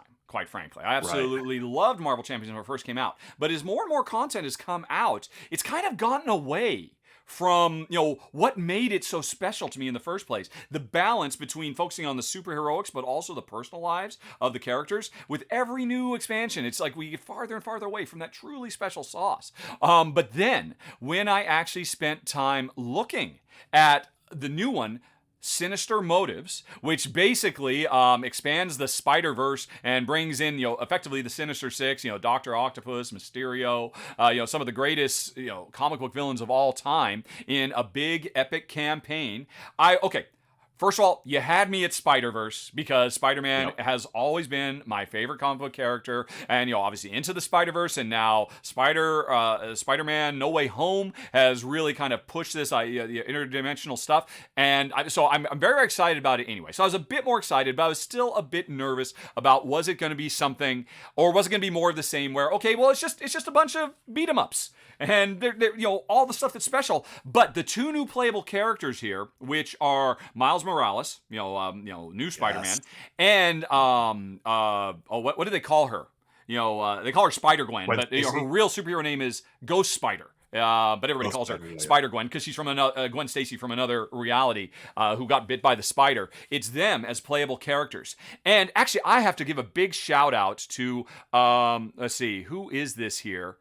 All You Can Board, because actually he did a really great preview walking through all the known information about the cards that are in this, and when he started talking about the cards that come with Spider-Gwen and Miles Morales, I kind of fell in love with the game all over again because it seems like there is a big focus on their personal life too. One of the most important characters for Ghost Spider is, Gwen Stacy's father, and it looks like, because it's always been the Spider characters that really focus on their personal lives more than just about any other hero, and that's what I love. So my fingers are crossed with this expansion. It looks great. I watched his video where he went through all the villains and stuff like that. Very, very exciting stuff. But when I saw how much more attention there was to the other side, their personal life. If I recall correctly, I think Miles Morales has a power that makes it very, very, you really want to, stop fighting and switch to his day clothes and, go back to being a kid because he's got one of the more powerful alter ego effects I've ever seen so far. So I am surprised with myself. I was interested, but I am actively excited now about the number 9 for the list, Sinister Motives Marvel Champions. Okay. Yeah, I saw this on the expansions list, and I was like, "Yep, that's going to be on yours." But I thought it'd be higher on your list, but I knew it'd definitely make it on your list. Yep. I'm a big fan. I kind of had to. I just had to. If my enthusiasm can be rekindled for this game, 2022 will be off to a very good start. I have to say. Nice. Okay. All right. So what's Let's number move on 8? to my number 8 is Yes. Architects of the West Kingdom: Works of Wonder. Okay. I'm a big fan of Architects of the West Kingdom. Again, this is a series of games. It's in a series of games for the West Kingdom by Shem Phillips. We had Architects of the West Kingdom, we had Paladins, and then we also had Viscounts. Correct. Architects and Paladins are the ones that I really go back to the most. And I really like Architects, the base game. And there was a previous expansion, I believe it was the Artisans expansion. Now we have the Works of Wonder. These are going to be, basically you're building 5 wonders of the world, right? Just like the big monuments. So that adds that. You're going to have contribution, and I think they're called consequence cards. So you're going to have to deal with that. And it takes the base game, which is a really nice worker placement game, a little bit of Take That, where you can put other players, workers in prison or jail. You have to figure out how to get them out. But this adds a few more things, including the wonders, the contribution consequent cards, and also there's a princess and profiteer element to it as well. So those tokens move on the main board, and you're going to have to curry their favor, get their influence in order to score more points. And I think it's one of those expansions to me that I really enjoy, where you have the base game, you have the main elements, and you're just adding a few new things to it without totally making the game different. It's still basically a worker placement game. Yeah. I love Shem Phillips' design. That's why this immediately caught my eye. Architects of the West Kingdom, works of wonder. Yeah, I mean, all three of the West Kingdom games are fantastic from Shem and S.J. McDonald, his co-designer on these. I have to admit, Viscounts is my favorite. I feel like we just talked about this last week, and we kind of we ranked did. the West Kingdom games. But yeah, I mean, I'm definitely down for more Architects too. And honestly, of the three, I think Architects probably has the most interesting and innovative design. When you were talking about it, that idea of, oh, it's a worker placement game and I could arrest your workers. And sometimes you kind of want that to happen because it's easier to get them out of jail than to get them back off the board so you can do more stuff. It's such a clever design. And and obviously it's a hugely popular thing. And it looks like Architect fans are going to be having a good year too because more is on the way. Yeah. Yeah.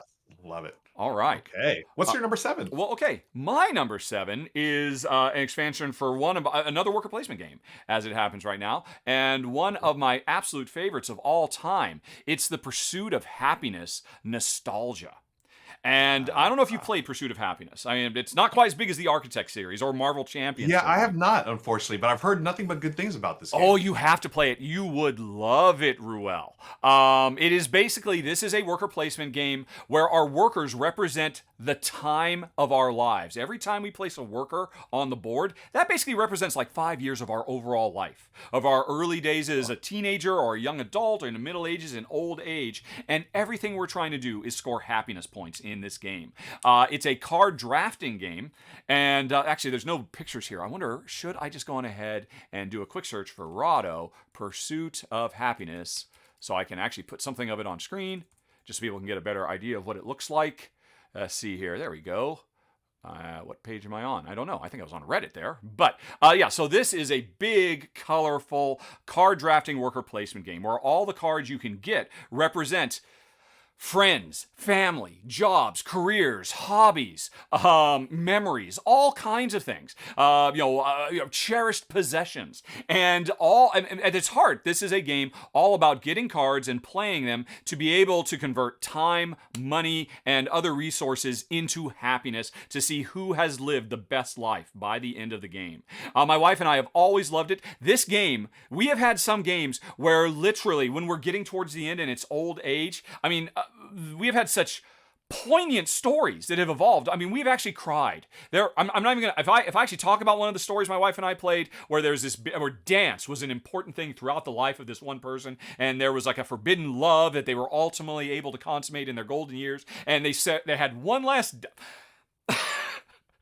Wow. Anyway, this game is a storytelling machine. Every time you play, you are going to create interesting, engaging, wow, what a life lived. And not very many games do that. And then on top of that, it's just a really good worker placement game with smart, clever systems and stuff like that. Now, the new Nostalgia maybe is going to be the coolest expansion yet, and they've had several expansions because it introduces, that most powerful of emotions, nostalgia, things from your early life, childhood, that can effectively, in game terms, power you up later in game because you can encounter these things that were so important to you once upon a time. And honestly, I have not. You've done more research on your games than me so far because I didn't need to look at this. I know I have to have this.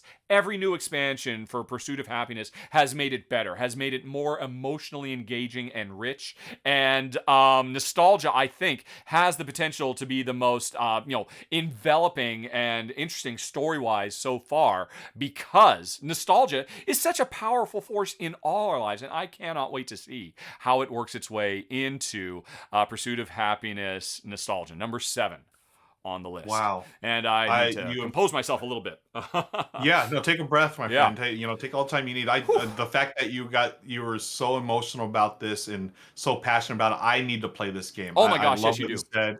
Yeah, I mean, game mechanisms and all that stuff aside, just the fact that you have such an emotional attachment to the storytelling of it, I'm fully 100% into it now. So all right. Thank you for sharing that. I can't wait to check that out. Okay. Let's move on to my number 6. Yeah, There's a little emotion involved with this one for myself personally. In number 6 expansion I'm looking forward to, Canvas Reflections. The reason why I'm emotional about this is because I played this game for the first time last year. I've only played it once, and I absolutely love this. I think it's a game that Michelle would enjoy too, my wife. Unfortunately, she wasn't able to play it. I have not, and I know she's the artist in our family. And this game, you are a painter, creating your paintings. And what I dig about this, it's such a cool thing. They took the Mystic Veil like cards, Mm-hmm. right? Mm-hmm. The card crafting, and they made it into this very accessible. It's a much lighter game than Mystic Veil. You're not too worried Definitely. about combos and stuff. It's more set collection, but you're actually crafting paintings, and these things are beautiful. At the end of the game, I mean, you have crafted 3 paintings. That triggers the end game, and you can see the different symbols there. You're trying to match them up to score more points, and they're gorgeous. It is just such a beautiful game, and I really want to play this with Michelle. Now, what the Yeah. Reflections expansion does is it gives you a little bit more. What it does is gives you double-sided cards. So these double-sided reversible cards give you a little more strategy, and Wow. Really? you're going to be able to do a little more as far as the combos are concerned. So the light game of Canvas that I originally played is now a little deeper, a little more meaningful, and has a few more Wow. strategic decisions. And that's why I'm excited about it. My emotional attachment to it is because I really want Michelle to play this because I know she would love this. And then the gamer part of my brain says, "Ooh, I want this expansion because it's going to make it a little more interesting, or a little more deeper as far as strategy goes." So that is my number 6, Canvas Reflections. That's cool. I mean, I just figured this was going to be more cards, which really is all it needs to be. Yeah, yeah, So you can actually, it's in the title, Reflection. You can actually flip them, and on the other side, there's something yeah, completely different. That's yeah. Isn't that brilliant. neat? That is such a Yeah, smart idea. I mean, obviously, I assume the picture stays the same on both sides because you don't want to look at the back right. of a picture, but it's those icons down at the bottom. Icon. Because, yeah, Yep. this is, I mean, you're right. It's a lightweight game, but it can get surprisingly crunchy already just with the base game as you're trying to balance, which cards are going to go where. And then, in the Right. process of doing that, you end up making a completely unique piece of art every time you play. Really Yeah. good, a It's good call, good call. yeah, There's such more a to it gorgeous game. than I thought there was going to be. That's Yeah, nice. super excited. Okay, cool, cool, cool. Well, that was number 6 on the list. Let's move on to number 5, and this one's been a long time coming, folks. It is the Manhattan Project Energy Empire Cold War. Oh, Which, and I say a long time coming because this was on Kickstarter. Well, first of all, Manhattan Project Energy Empire, as far as I'm concerned, is probably arguably the greatest worker placement game of all time, from Tom Jolly and Luke Laurie and Minion Games. And an absolutely fantastic game. I absolutely love it. So more content is a big, big deal for me. I loved it so much. I actually backed this on Kickstarter. I almost never back anything on Kickstarter anymore, Ruel, but I mhm. love the game so much I had to get new stuff to feed my Energy Empire addiction. And so, I mean, the campaign actually ran years ago. This design was done a long time ago, and the reason it's taken so long is because, incredibly sadly, the head of Minion Games died. He's no longer with Oh, us, and all of a sudden, his wife's like, "Well, there's this incredibly successful Kickstarter I've got. I don't know what to do." I don't. I mean, this was one of my husband's last acts on this earth. I want to get it out there, but I have no idea what to do. And so, was it? Is it Grail Games? I need to look. Another publisher stepped up. I'm clicking the link now. It will tell me that it was. Let's see. Play Fun and Do It. Okay, Playfun? okay. Other publishers have stepped up to help finish the project, and it took a long time. And as a Kickstarter backer, I was getting regular updates about how they were having to get the rights to be able to access files and all of that stuff. But it's taken a long time, and it's finally here. And I'm so happy about it too, because I would hate for I mean, the original game is a hugely nominated, well-loved game, one of my favorites of all time, and for it to sit fallow, one of the last works of, was it James Matthew, I believe, was the head of Minions Games, to go unfulfilled. I'm just so happy it's finally going to come out. And then on top of that, I'll be honest. The Cold War is actually my least favorite part of it. Oh, I'm looking at the wrong thing. I'm looking at Energy Empire, not Cold War. No wonder. Okay, I gotta click the There right it is. link. I don't know what I'm doing. There it is. It was Grail Games. Yes, I thought that was. Okay. Grail Games has stepped in to finish what Minion Games was sadly unable to finish. And okay, wait a minute. What the heck? How does this happen? That's weird. This is a Board Game Geek, but I was on the right thing. But then when I clicked Yeah, on there it is. pictures, it went to okay. Anyway, I'm very excited about this because it looks like it adds some very cool new stuff. I'm a little nervous about, does it get a little bit more PvP? Because Manhattan Project Energy Empire is a follow-on to Manhattan Project, and the original Manhattan Project had a lot more a lot more really screwing with your opponents. And one of the reasons I loved Energy Empire so much is all that stuff went away. Maybe it's coming back, I don't know, but this is going to be one of those rare cases where even if it does feature player versus player, I want to play it anyway because the base game was so good. And because it's just so great that Grail Games was able to step up and finish Tom and Luke and James's work to give us Cold War. So that is coming this year, and I'm really happy about that for a number of reasons. Right. Yeah, nice. Luke Laurie, is he the one that recently did a Cryo? That was That another is correct. fun Yes, one. Luke Laurie and Tom Jolly, the same team, Tom Jolly. put out Cryo, which I Awesome. remember was one of your faves of the year, as I recall. It was, and I'm sad to say I have not played this game yet. Oh, So you have to. I have not. Yes, you must. Yeah, I need to play this. Awesome, cool. Good call. All right. Let's move on to my number 4. I'm going to put it up here. My number Let's do 4 that. expansion I'm looking forward to is Riftforce Beyond. Now, Riftforce is a 2-player card dueling game. This was one of my favorites of last year. Honestly, I was very, very surprised by this. I didn't think Michelle would be into it. I wasn't sure if I'd be into it, but I played it. It's combo-tastic, as I like to say. You're playing. You have your. There's different guilds in the game. You get 2 of them each, and they synergize differently. You're basically trying to. It's almost like an area control game. You're trying to take parts of the Riftforce, but it's very. It's not everyone's jam because it's 1v1 player versus player. But this Beyond expansion not only gives you a solo mode, but it also allows you to team up together as well. You can partner with another player. You can play 3 or 4 player games. And the solo mode I'm looking forward to because I always thought, I was like, I would love to play this game solo. And now the Riftforce Beyond expansion gives you that ability to solo. Wait a minute. Solo is all well and good, but you said team up. Are you saying there's a co-op mode now? Yes, a co-op mode. So you're gonna, I think you battle. I don't know, is it like a boss monster? Some basically? kind of that's doing the choices of another player. Yeah. Yes.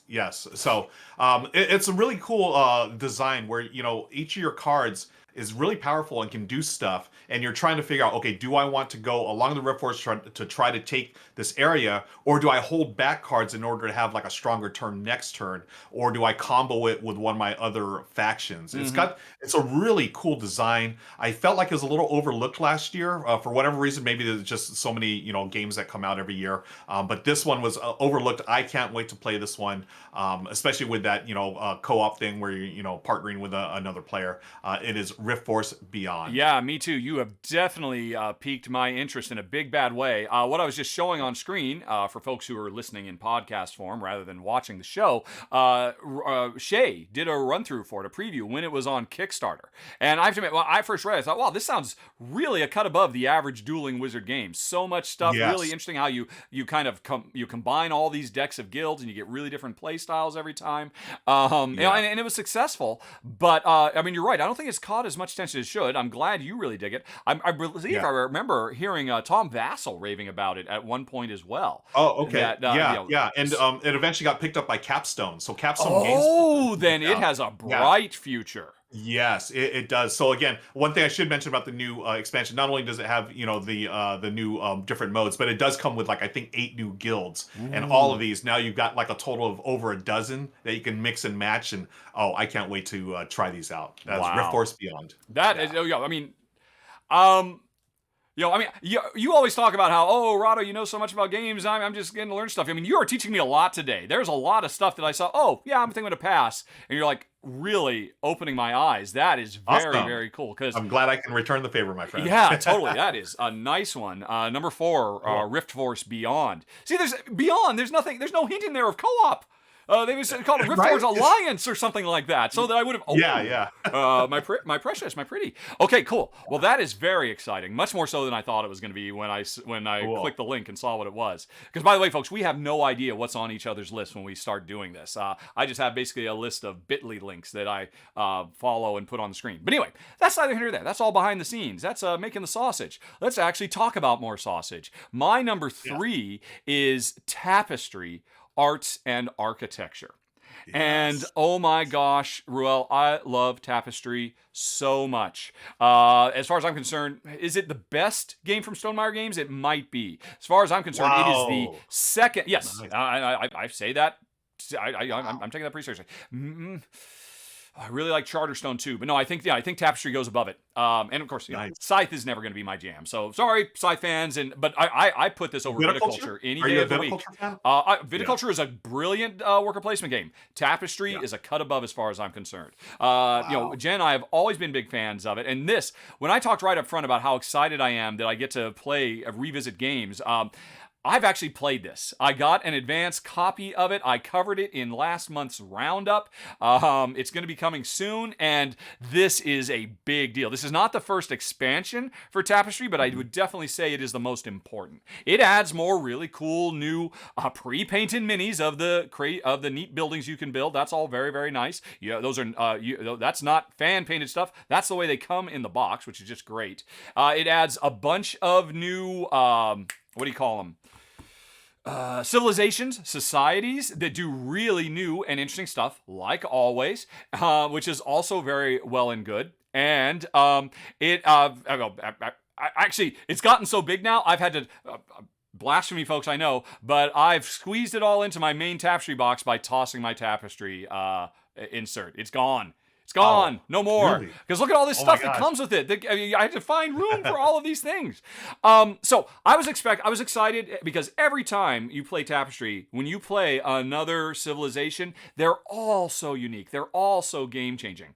And that's always been what makes the game so special for me. Especially when you get late in the game, sometimes you get to unlock bonus civilizations, and then you can kind of combine their powers and stuff like that. So Jen and I played it. We really loved it. It introduces new landscapes that you're building your civilizations in that change the rules up. I wasn't expecting that. That was very cool. But really, the most important thing about it, a lot of the new cards, a lot of the new civilizations introduce new ways for you to use those buildings. In the base game of Tapestry, they are the most over-architected, some of the most over-architected, underused pieces in board gaming. Because the only reason you go through all the trouble to build these really cool little pre-painted mini buildings is to put them on a grid and score points as you're trying to fill up they're basically like polyomino Tetris pieces. But now a ton of the cards give you alternate choices when you build these things. Rather than building up your civilization, your home city, you can apply them to cards and unlock all kinds of cool special powers. And that sounds like a little thing, but that's actually probably the biggest game changer in this box. But I think what most people are interested in, it does add a fifth category that you can advance your civilization on. The base game, you're working on science, technology, and food stuff. You get better at food. And a fourth one, which I'm completely forgetting. Oh, military. You're working on those 4 tracks. There is now a 5th track that is devoted to the arts. And that one basically makes all the other tracks more powerful and finds new ways to combo stuff in. My wife, who is a glass artist, was so happy to see this, that there's so much of a focus on, some of what makes humanity so special. And it works in really interesting new thematic ways. All the new expansion content there's a lot that comes in this little box. You get a lot. Like I said, you can barely fit it all in the main box now. But really, the fundamental game changer of those buildings have new purpose that they've never had before is what really made me most excited about the number 3 on the list, Tapestry, Arts, and Architecture. Phew. I need to play this game again. It's been a while since I played it. At least a year and a half, maybe 2 years since I played. I enjoyed Tapestry a lot. I thought it was brilliant. Mm-hmm. But just for whatever reason, it just hasn't gone back to the table. I think it's so. Michelle and I did play it. She wasn't really into it. It's not really her style of game. But what you said about the arts and architecture expansion, I think it's neat that it's going to really ramp up all the other tracks that you're going to go through. And yeah, yeah. It ties everything together really nicely without adding that's any cool. extra length. I know some people were concerned, oh, is this going to make the game longer? Nope. The game is still as fast as ever. Oh, and by the way, it's not a food track, it's exploration. That's the other thing. I knew exploration. Food was wrong. Food is wrong. It's not food, it's exploration. That's right. Is the other Nice, main nice. thing that you can focus your civilization. Awesome. All right. Yeah, looking forward to that. Okay. Number 2. Let's move on. I've got my number 2 on my list of upcoming expansions I'm super fired up about. Number 2 Oh. is Flamme Rouge Grand Tour. Okay. Folks, Flamme Rouge, probably one of my all-time favorite racing games.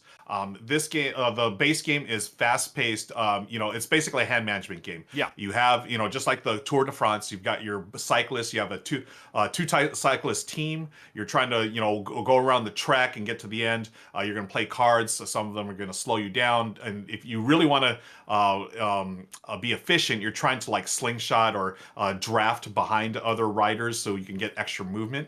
What I'm excited about this Grand Tour, it's a campaign. It's almost you were going to do a 21 stage Grand Tour, and it's a campaign mode. So new tracks, specialists, riders, all kinds of stuff. They're going to be able to customize your decks as well. Usually, it's just you can see in the video that you're doing there. Yeah. You have just standard decks and you just shuffle up and play the numbers and stuff. But the new expansion, because it's a campaign mode, you're going to have different riders and stuff. And so you're doing, I think it's 3 stage tours. So it's like 3 little races. And then eventually you're going to go through the entire one. So in reality, this is actually being like a Tour de France, right? You're actually going to have that full on campaign. And I'm excited about this because I love this racing game. It's always a hit with anyone I play it with. My family loves it. And I think it'd be really neat to have, this campaign mode and just go through it and see how far you can go. That's interesting. I seem to recall with the original Flamme Rouge, there was some kind of like little mini campaign thing. Or was it released as kind of like a free thing or something like that? I think it was like a print and play or something. Yeah, you're right. But this is like a full on, like full fleshed out version of that. Especially because I don't think the print and play one, it was like a campaign, but it did not include like the specialist writers or the yeah. So, unique and player they also have new powers tracks as well for the win and new track. Yeah, I mean, this is interesting. That's my number 2, Flamme Rouge. An excellent choice. Obviously, I played it. We thought it was absolutely brilliant. And this game has gotten so much love, so much critical acclaim. Especially from Shut Up and Sit Down. Oh my gosh, it feels like they've been raving about this game for years. Yeah, and I guess it's paid off because it must have found enough of an audience for it to finally, get some follow up, which is great. Because it is such a clever hand management game with all the the positioning of your bikes and all of that. Good choice. It seems like it's always sold out. It took me over a year to get a copy, and I finally, I couldn't find it anywhere, and I finally just, I begged Stronghold, please, can you send me a copy of the game? And they were kind enough to send me that in a couple of expansions as well, and it's gotten a lot of play over the years. That's my number 2, Flamme Rouge Grand Tour. Yeah, I mean, this game deserves to get so much attention, so hopefully this does for it. But we've got one more, folks. My number 1. And if you have been watching my channel for the last year, it should come as no surprise what my number 1 expansion is. Ruel could probably guess it, but I'll put everybody out of their misery and say, number 1 on the list, most important expansion of the year, is Roll Camera, the B-movie expansion. Of course. Yes. Did you know this was coming? I actually thought the Marvel Champions would be here, but I knew this would be on the list. Yep. Oh man. I already loved Roll Camera so much, which is a cooperative dice worker placement game, which is a real rarity, not something we see a lot of in the industry. And it is thematically all about players working together to make the best movie they can, or depending on how things go, literally trying to make the worst movie they can to have a schlock masterpiece. And this B movie, I mean, and the core game was already fantastic, but the B-movie expansion adds so much new content. New worker placement spots that give you more flexibility. New, this concept of equipment. New genres of movies, or, combining genres of movies, which is a very, very cool idea. And more script writing stuff you can do, but more than anything else, more ideas. I have talked about this game till I'm blue in the face. This was my number 1 game, Roll Camera, of 2021, in large part because I played a prototype of this expansion, and it so elevated the game by giving you really much. I mean, what started out as maybe like a Gateway Plus game in terms of depth and complexity, with this expansion has really elevated into more of a hardcore gamer geek style game, which is of course what Jen and I like. And since we already loved it already with all the cool special player powers and just really interesting storytelling that evolves over the course of the game, that it was a no-brainer that I had to get this. But when we finally played it, and I mean, like I said, it just takes this game to another level. This puts this game firmly in my top 50 games of all time. I think it's actually in my top 30 now roll camera Wow. because of the B movie expansion. And I've done run-throughs of both. You actually did a run-through on the channel as well. Roll did. camera has gotten a lot of Rahdo love over the last year because it's just one of the best games I've played in the last decade. And a big part of it is the B movie expansion, which is why it is the #1 expansion anticipated. I mean, there's probably plenty of stuff we don't know about yet that's coming for 2022. Okay, boom. That was a good list. I am really glad we did this because you really, I don't think I was very surprising. I think I was pretty by the numbers, but you had some very cool entries. I really like that a lot. And you talking about that B movie expansion again got me excited again because I remember how much I loved playing that. I thought it was just a brilliant design. You had hyped it up to me, and I was like, okay, cool, this looks great. But it totally lived up to the hype and beyond, because not only in dice worker placement, but you literally are telling that story of your movie. I mean, you're putting it together scene by scene, and then you've got that sort of like polyomino puzzle of trying to set up the. I didn't even talk about that. There's a polyomino puzzle tile layer as well. So great. Yes, so great. It is. I'm glad that made your top of the list. Great call. Okay, cool. Well, folks, were you listening? Did you hear either Ruel or I say the secret word partner? If so, look down at the bottom of the screen. There's a reminder. Send that email to contest@rahdo.com, and whatever game we were talking about at that point, when Ruel or I said it, make that the subject. Not partner. Don't make partner the subject of the email. The name of the game is the subject of the email. Don't worry if you mess up. I find everything anyway. It just makes it a little bit easier if my filters can set up. So, hopefully you heard it. If not, well, I guess you can listen again. Or you can subscribe to the show on Twitch. One of the benefits for subscription to the show on Twitch, where we stream live this whole broadcast every week, is if you can't catch the secret word, we'll fill you in to save you the heartache. But that's it. Well, another one is in the can. Episode 23. I'm sorry that I didn't get a chance to do my top 10 anticipated games with you, which I did on New Year's Day. But, I mean, when I did that, I totally skipped expansions. I didn't talk about them at all. And this just seemed perfect, and I'm so glad we did, because you brought the thunder. Those were some excellent decisions that I would have completely missed. Yeah, and thank you again. Your list, as well as I have always said, I learned so much, and I'm just so hyped about the B movie expansion for Roll Camera. That you reminded me of how great that game was. So this has been a lot of fun. It's a bummer I couldn't do the most anticipated games of the year, but expansions just as good. A lot of fun, maybe even better. Okay, folks. Well, that's it. Thank you, Ruel, as always, for being the best co-host in the biz. Thanks for watching, everybody. And also, thanks to our sponsor, CGE Czech Games Edition. Have a nice day, everybody. Talk to you later. So long. Bye-bye. Phew. Okay. We are donesville. Right. All right. Hey. I didn't hear you say partner at all. You did say it, right? Yeah. Oh, you didn't catch that? No, I totally missed it. Wow. Yeah, I do this like a little thing, a little secret. I do this like dramatic pause whenever I do. Oh, do you? Word. Okay. I try to do like just a little pause, but it's in there. It's in I there. do wonder sometimes if we make them too hard to find, quite frankly. Anyway, like I said, it was accidental that I did it in 2 different games last time. But it was fine. All right, cool. We are in the post-show now, folks. We have got about 20 minutes to get into all kinds of shenanigans, hijinks, japes, etc. Yep. And then you'll be able to watch Ruel play a phenomenal solo game. It's a good 2-player game, too. I don't know if you've played Sprawlopolis co-op. Oh, you should try it. Although, I'll be honest, I think it is best. It was designed as, and it is best as a co-op experience. But it's a good little 2-player co-op, too. Kind of like how... Oh, what is it? The Oniverse games from Shady Torbay. Yeah. He does all these, great solo games, and then he finds a way to make them good 2-player games. I don't think Sprawlopolis does as good a job as the Oniverse at making it a 2-player game, but it was still very good. Jen and I enjoyed it. We kept it. I mean, it was it's hard for me to keep games these days. Speaking of Oniverse, I think going back on our list of top 3 animated movies based on board games, I think the Oniverse would be awesome. Wouldn't that be cool? Yes. Oh my god. I would love that. Yeah. That art is so like stark and just it's great. Oh man. That would be a neat little movie. I can visualize it kind of a Coraline meets What Dreams May Come Yeah, The there you Robin go. Williams in Heaven movie and Robin Williams. Coraline with the stop motion. So, oh man, Yeah. that would be Yeah, that far would be freaking neat. out. Yeah. I think it's too late, but we have Okay. to we have to amend that previous list. Although Yeah. what would you kill for that? It was Locket verse. It was Uh-huh. um Gosh, what was it? Locket I verse? don't remember now. Well, then it wouldn't be the Root. Locket verse.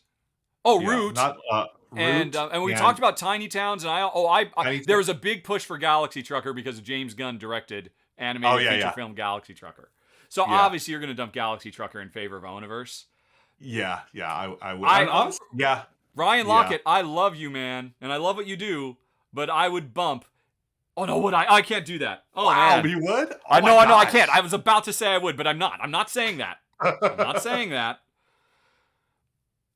Oh! I feel like Ryan. I feel like the Lockett universe. That's like a lock. I think that Ryan Lockett is a lock for number one. I don't think any. Was We Root can't the take him off second one? list.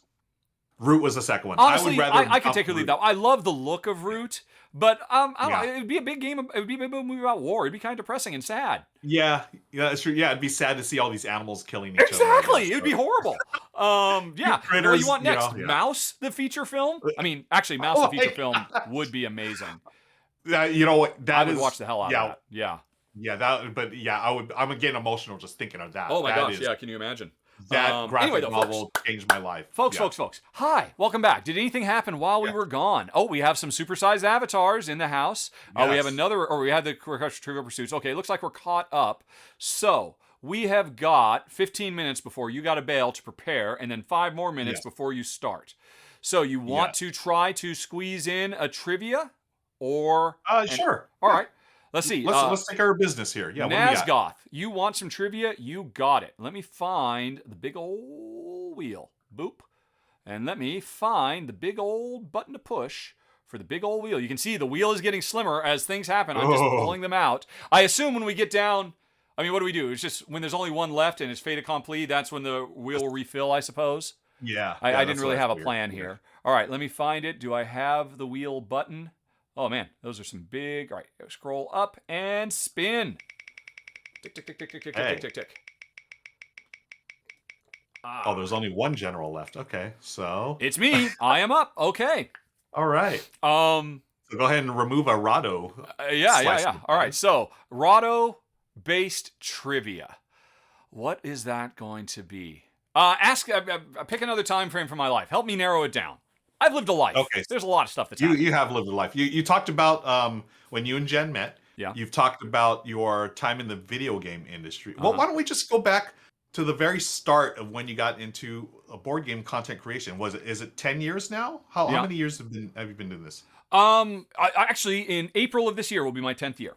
Wow. I'll hit 10 Wow. in April. So you want to hear something about starting out? Okay. Yeah. Let's have some trivia time. Although really with me it's less trivia and just more storytelling time. Which we love. We love it. All right. So, gather closer, children. Let me tell you a story. Okay, look at you. You're actually getting. I didn't mean it, but still. Tell us, Uncle Rahdo. Tell us, Uncle Rahdo. Okay, so the last game I did that I was working on in the video game industry, or a big AAA console development, like what I'd done for all of my time, was I was working with Disney and Marvel to make Secret Wars 3. And I was the most excited I had ever been. I was so stoked because I'm a lifelong Marvel fan, and this was actually going to be canon to the comic books. There was going to be a comic book, and this is before Jonathan Hickman came along and did his own Secret War 3. This was years before that. I don't know what I would have done. Anyway, we had Greg Pak, the very popular writer of World War Hulk and a lot of other really successful comics. He was our writer. I spent so many hours in meetings with him. It was literally the most excited I'd ever been in my 20 years making video games. And then it got canceled because new executive life came in and they said, hey, you know what? I can make a name by myself by saving us a lot of money by canceling all these games.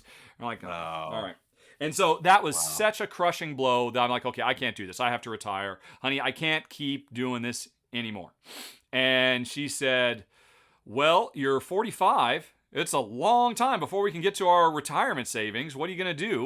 And I'm like, I don't know. And so she crunched the numbers and figured out, you know what? based on the successes I had, and based on the fact that she was still working, she figured I could retire ridiculously early if we were willing to, hugely scale back on our expenses.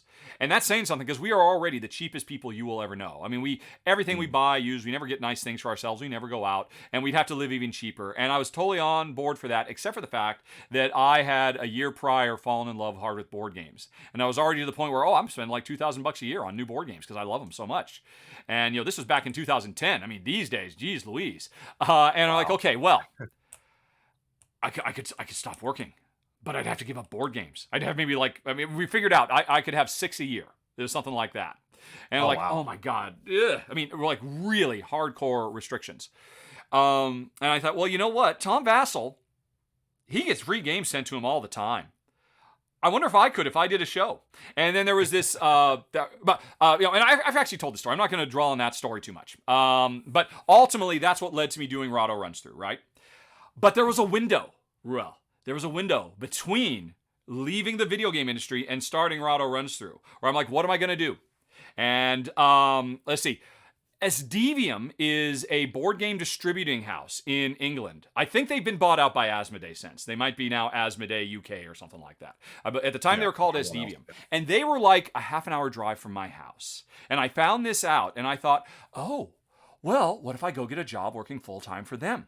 And so I called them on the phone, and I never actually visited them. I never actually physically stepped foot, but one of their head honchos came out to my house and visited and said, well, tell you what, we don't need anybody helping man our warehouse or taking orders. That's what we do. But what we would like to do, and remember, this is almost 10 years ago. The board game industry was a very different place. There was Tom Vassell, and that's pretty much it. There are a handful of other people doing stuff. Shut Up and Sit Down and Roddy Smith had just started. They didn't really have audiences yet. I was about to start, but I hadn't started yet. And Asdevium, this guy, I don't remember his name now, said, well, you know what? We really want to try to evangelize board games. And what I could imagine hiring you to do would be a on-the-road salesman. We would try to work out events where you would show up with the games we have in stock and convince people to buy them. And so I came this close to almost being a board game door-to-door salesman. And it's interesting. Yeah, on your list, you had, was not code names, but Timeline? Yeah. He came out to my house, and Timeline, this is when I first saw Timeline. It was, he sat down and he said, okay, here, explain to me. Now, pitch me this game. And I sat down and I pitched him the game of Timeline, having never played it. And he had a couple of other games too. Timeline is the one I really remember the best. And so I was like, okay, well, I think I could do this. I mean, I was a video game creative director for 20 years. My job was full-time salesman trying to sell the direction of the game to, upwards of 100 or 200 of my employees, or, my coworkers, I should say. And, I think I can do this. And so ultimately, I did this. And I'm like, do I really want to do this? Because I'm so tired. And even at 45, I felt very old and very tired after having spent 20 years of nonstop crunch for 52 weeks a year, 60 hours a week. I was so tired. But I thought this could work. And so I said, well, maybe this will work. And I never heard from him again. He just poof, really disappeared. Oh, he just ghosted you. And I guess that's not going to happen. But you know what? There's this Tom Vassell thing. And I just did a little trial run of kind of walking you through what a game is like. And that was basically, the prototype for a Rahdo Runs Through that I did because Asdevium thought they might hire me as a traveling salesman for board games. That is fascinating. So how's that? So just that, oh, wow. Imagine, again, it's just a whole, that whole sliding doors thing. What if, what if you had gotten that job? What if the guy never ghosted you? What path would, oh my gosh, that's so interesting. So you would have been knocking on people's doors. Hi, have you heard about? I'm exaggerating for effect. The whole point was that he would create events at game stores.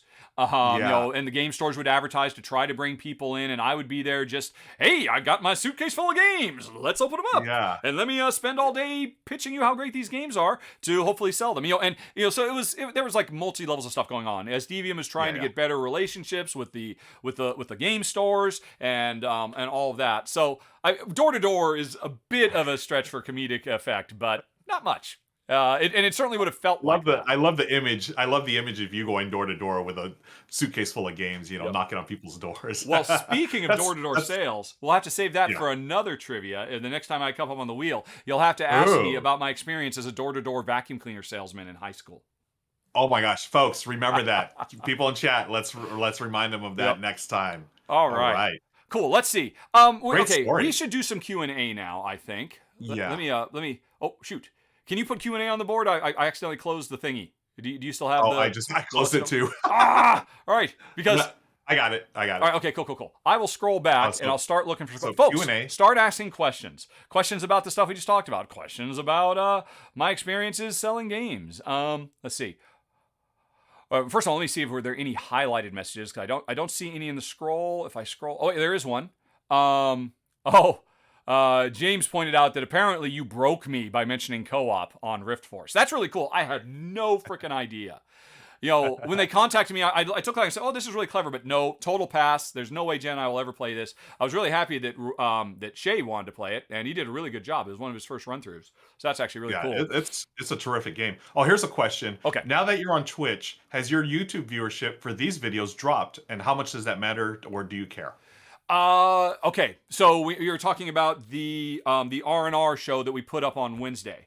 No. Yeah. The R&R show has been growing. Slow but steady. The best episodes we probably get upwards of 15,000 views, spread across all platforms, spread across Twitch and YouTube and the podcast. Because remember, I turn these into audios, and thousands of people just listen to them rather than watch. So the highest we tend to get for like a really hot topic. It'll be really interesting to see how well this topic is received. It's not as hot as anticipated games, but I figured anticipated expansions would be genuinely interesting. So this one might be one of the better ones. And then on the low end, they come in maybe, it turns out subjects that people just didn't care about as much. Maybe come out around 8,000. And I would say that's probably, it's a slow, steady, just inkling working its way up. The bigger thing is we are growing on Twitch much more quickly. I mean, 2 months ago we were averaging 50 people an episode. Now we're sometimes getting over 100 people an episode, which is really good for board game Twitch. Right now we're a bit lower because we went long, and of course as it goes on, people got to go do other stuff. We're sitting at 69 viewers now. It's sexy time on the R&R show. Nice. Yeah. So, I mean, the show's been growing slowly and steadily, but with occasional bursts for if we happen to find a topic people really dig. Right. All right.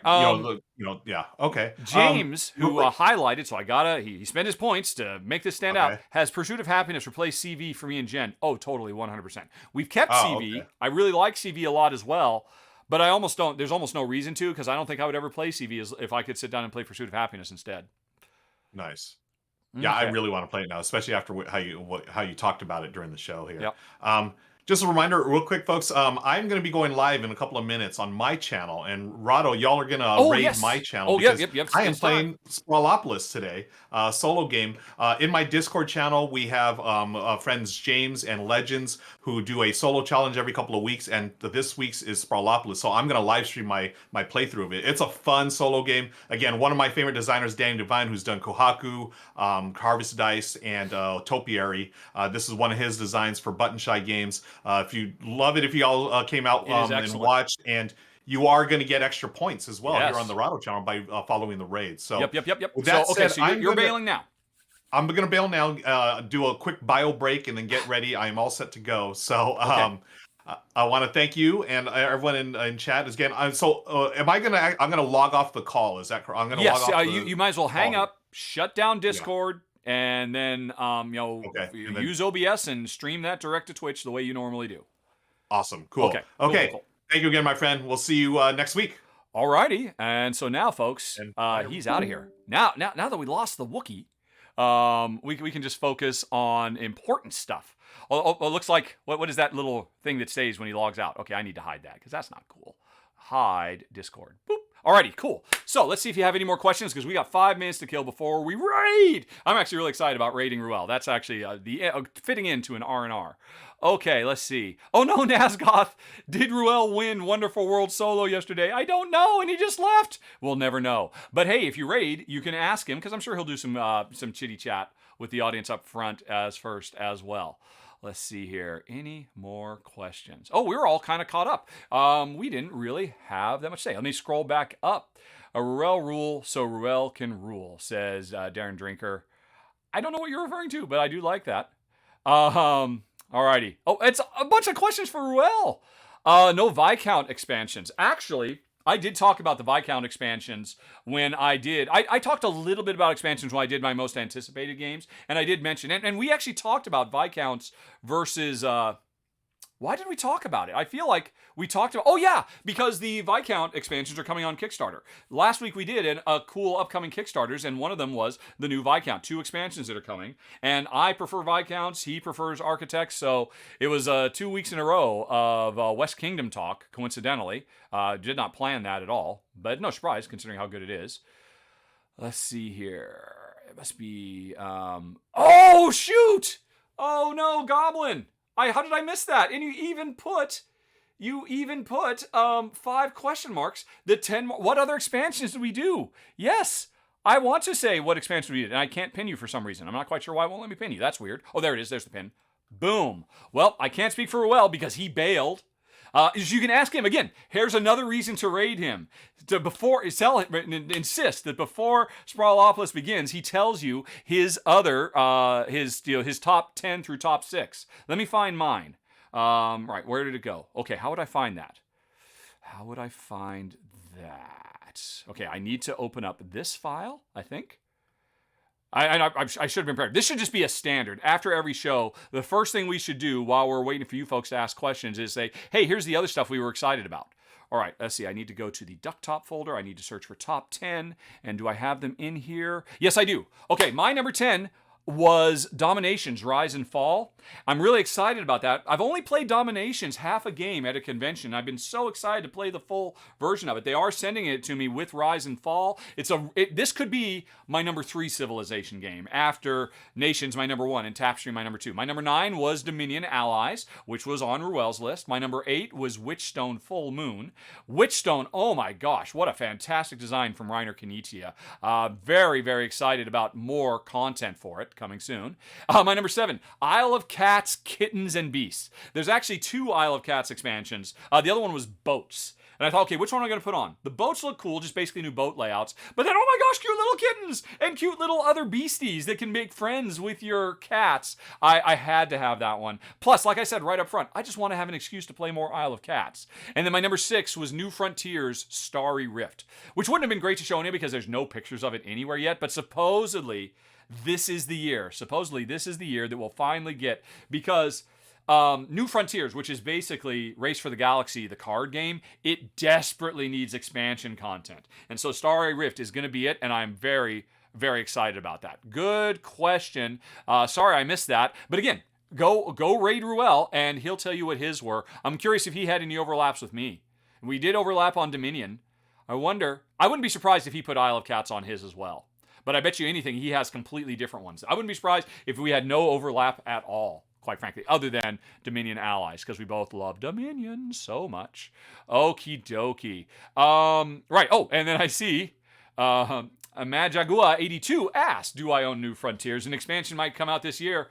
One step ahead of you, although you were probably one step ahead of me because I totally flubbed all of that. Okay. What else have we got here? All right. Oh, what were number 2 and number 1, Rianne? I'm sure somebody else told you, didn't they? What was number... do I still have that open? Number 1 was Role Player B-Movie Expansion. Number 2, I don't know, but I can look. It was... I can tell you the bit.ly address. It was... Flamme Rouge. Total surprise. I have to admit, I completely forgotten about Flamme Rouge. It is a really clever game. Honestly, it just wasn't a keeper for me and Jen because... it was a great race, but we're just not interested in the subject matter. Racing bikes was just didn't capture our attention. Okay. What just beeped in my ear? What the heck was that? I have no idea.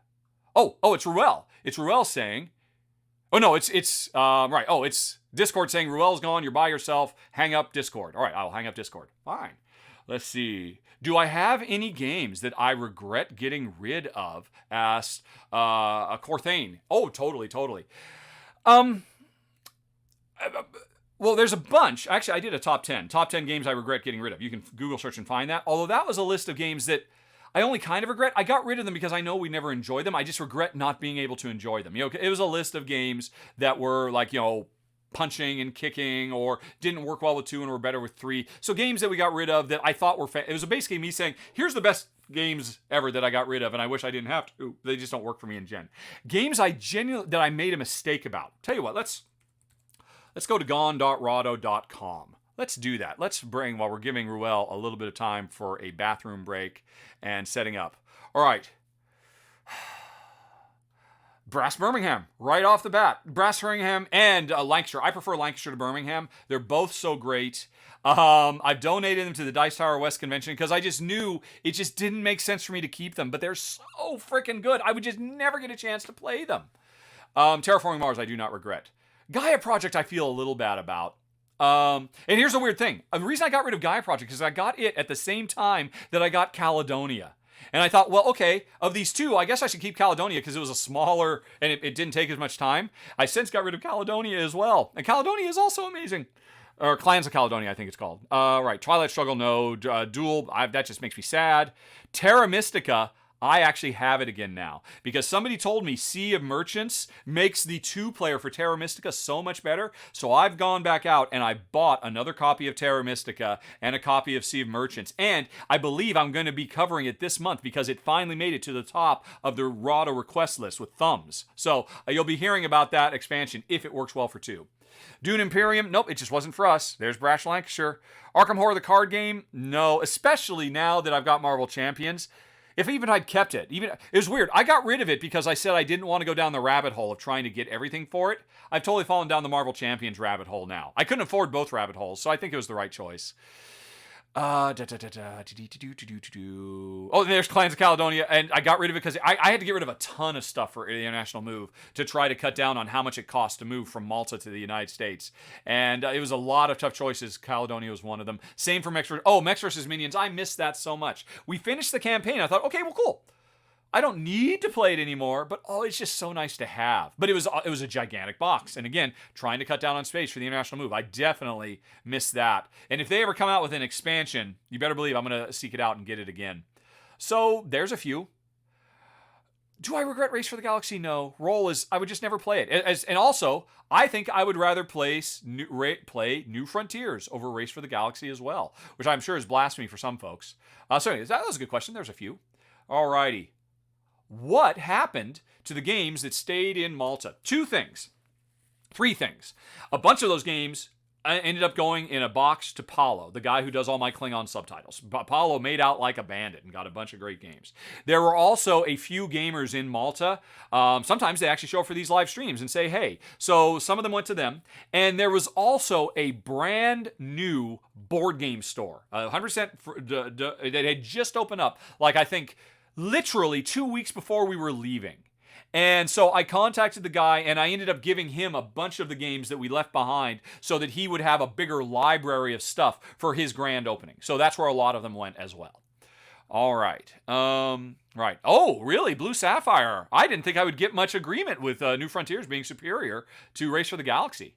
Alrighty, when am I releasing this month's podcast, actually? Now, it's going to be a little late because, as I mentioned earlier, this month we are doing a ton of streaming. I'm going to stream my Q&A section. I'm doing that, I think, if you scroll down, look at the Twitch schedule. I think it's this week. I've already recorded Jen's part. I'm going to be recording my part live. So the podcast, I think, should be up by this weekend. And you know what? I think we've killed enough time.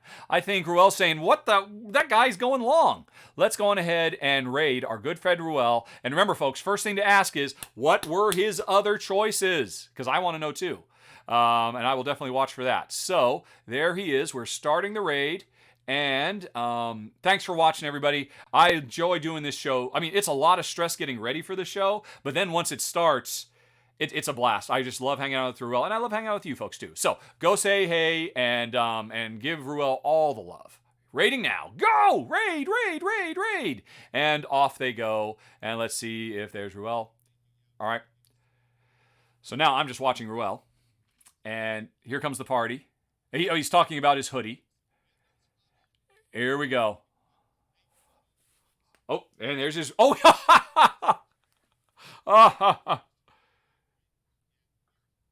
Okay. He's got a new raid helmet. I love it. Okay. Whoops. I didn't need to keep all that on screen for so long. Oh well. But anyway, I think I am Dunsville now, right? So let's get me gone and go over and watch Ruel try to build a Sprawlopolis. And oh, whoops! I got to claim 50 points, 50 Ruel points. I've got 5.2 Bruno points now. Maybe I'll use those somewhere along the way. Okay, folks. Thanks for watching. Talk to you later. So long. Bye bye. Bye bye. Bye bye.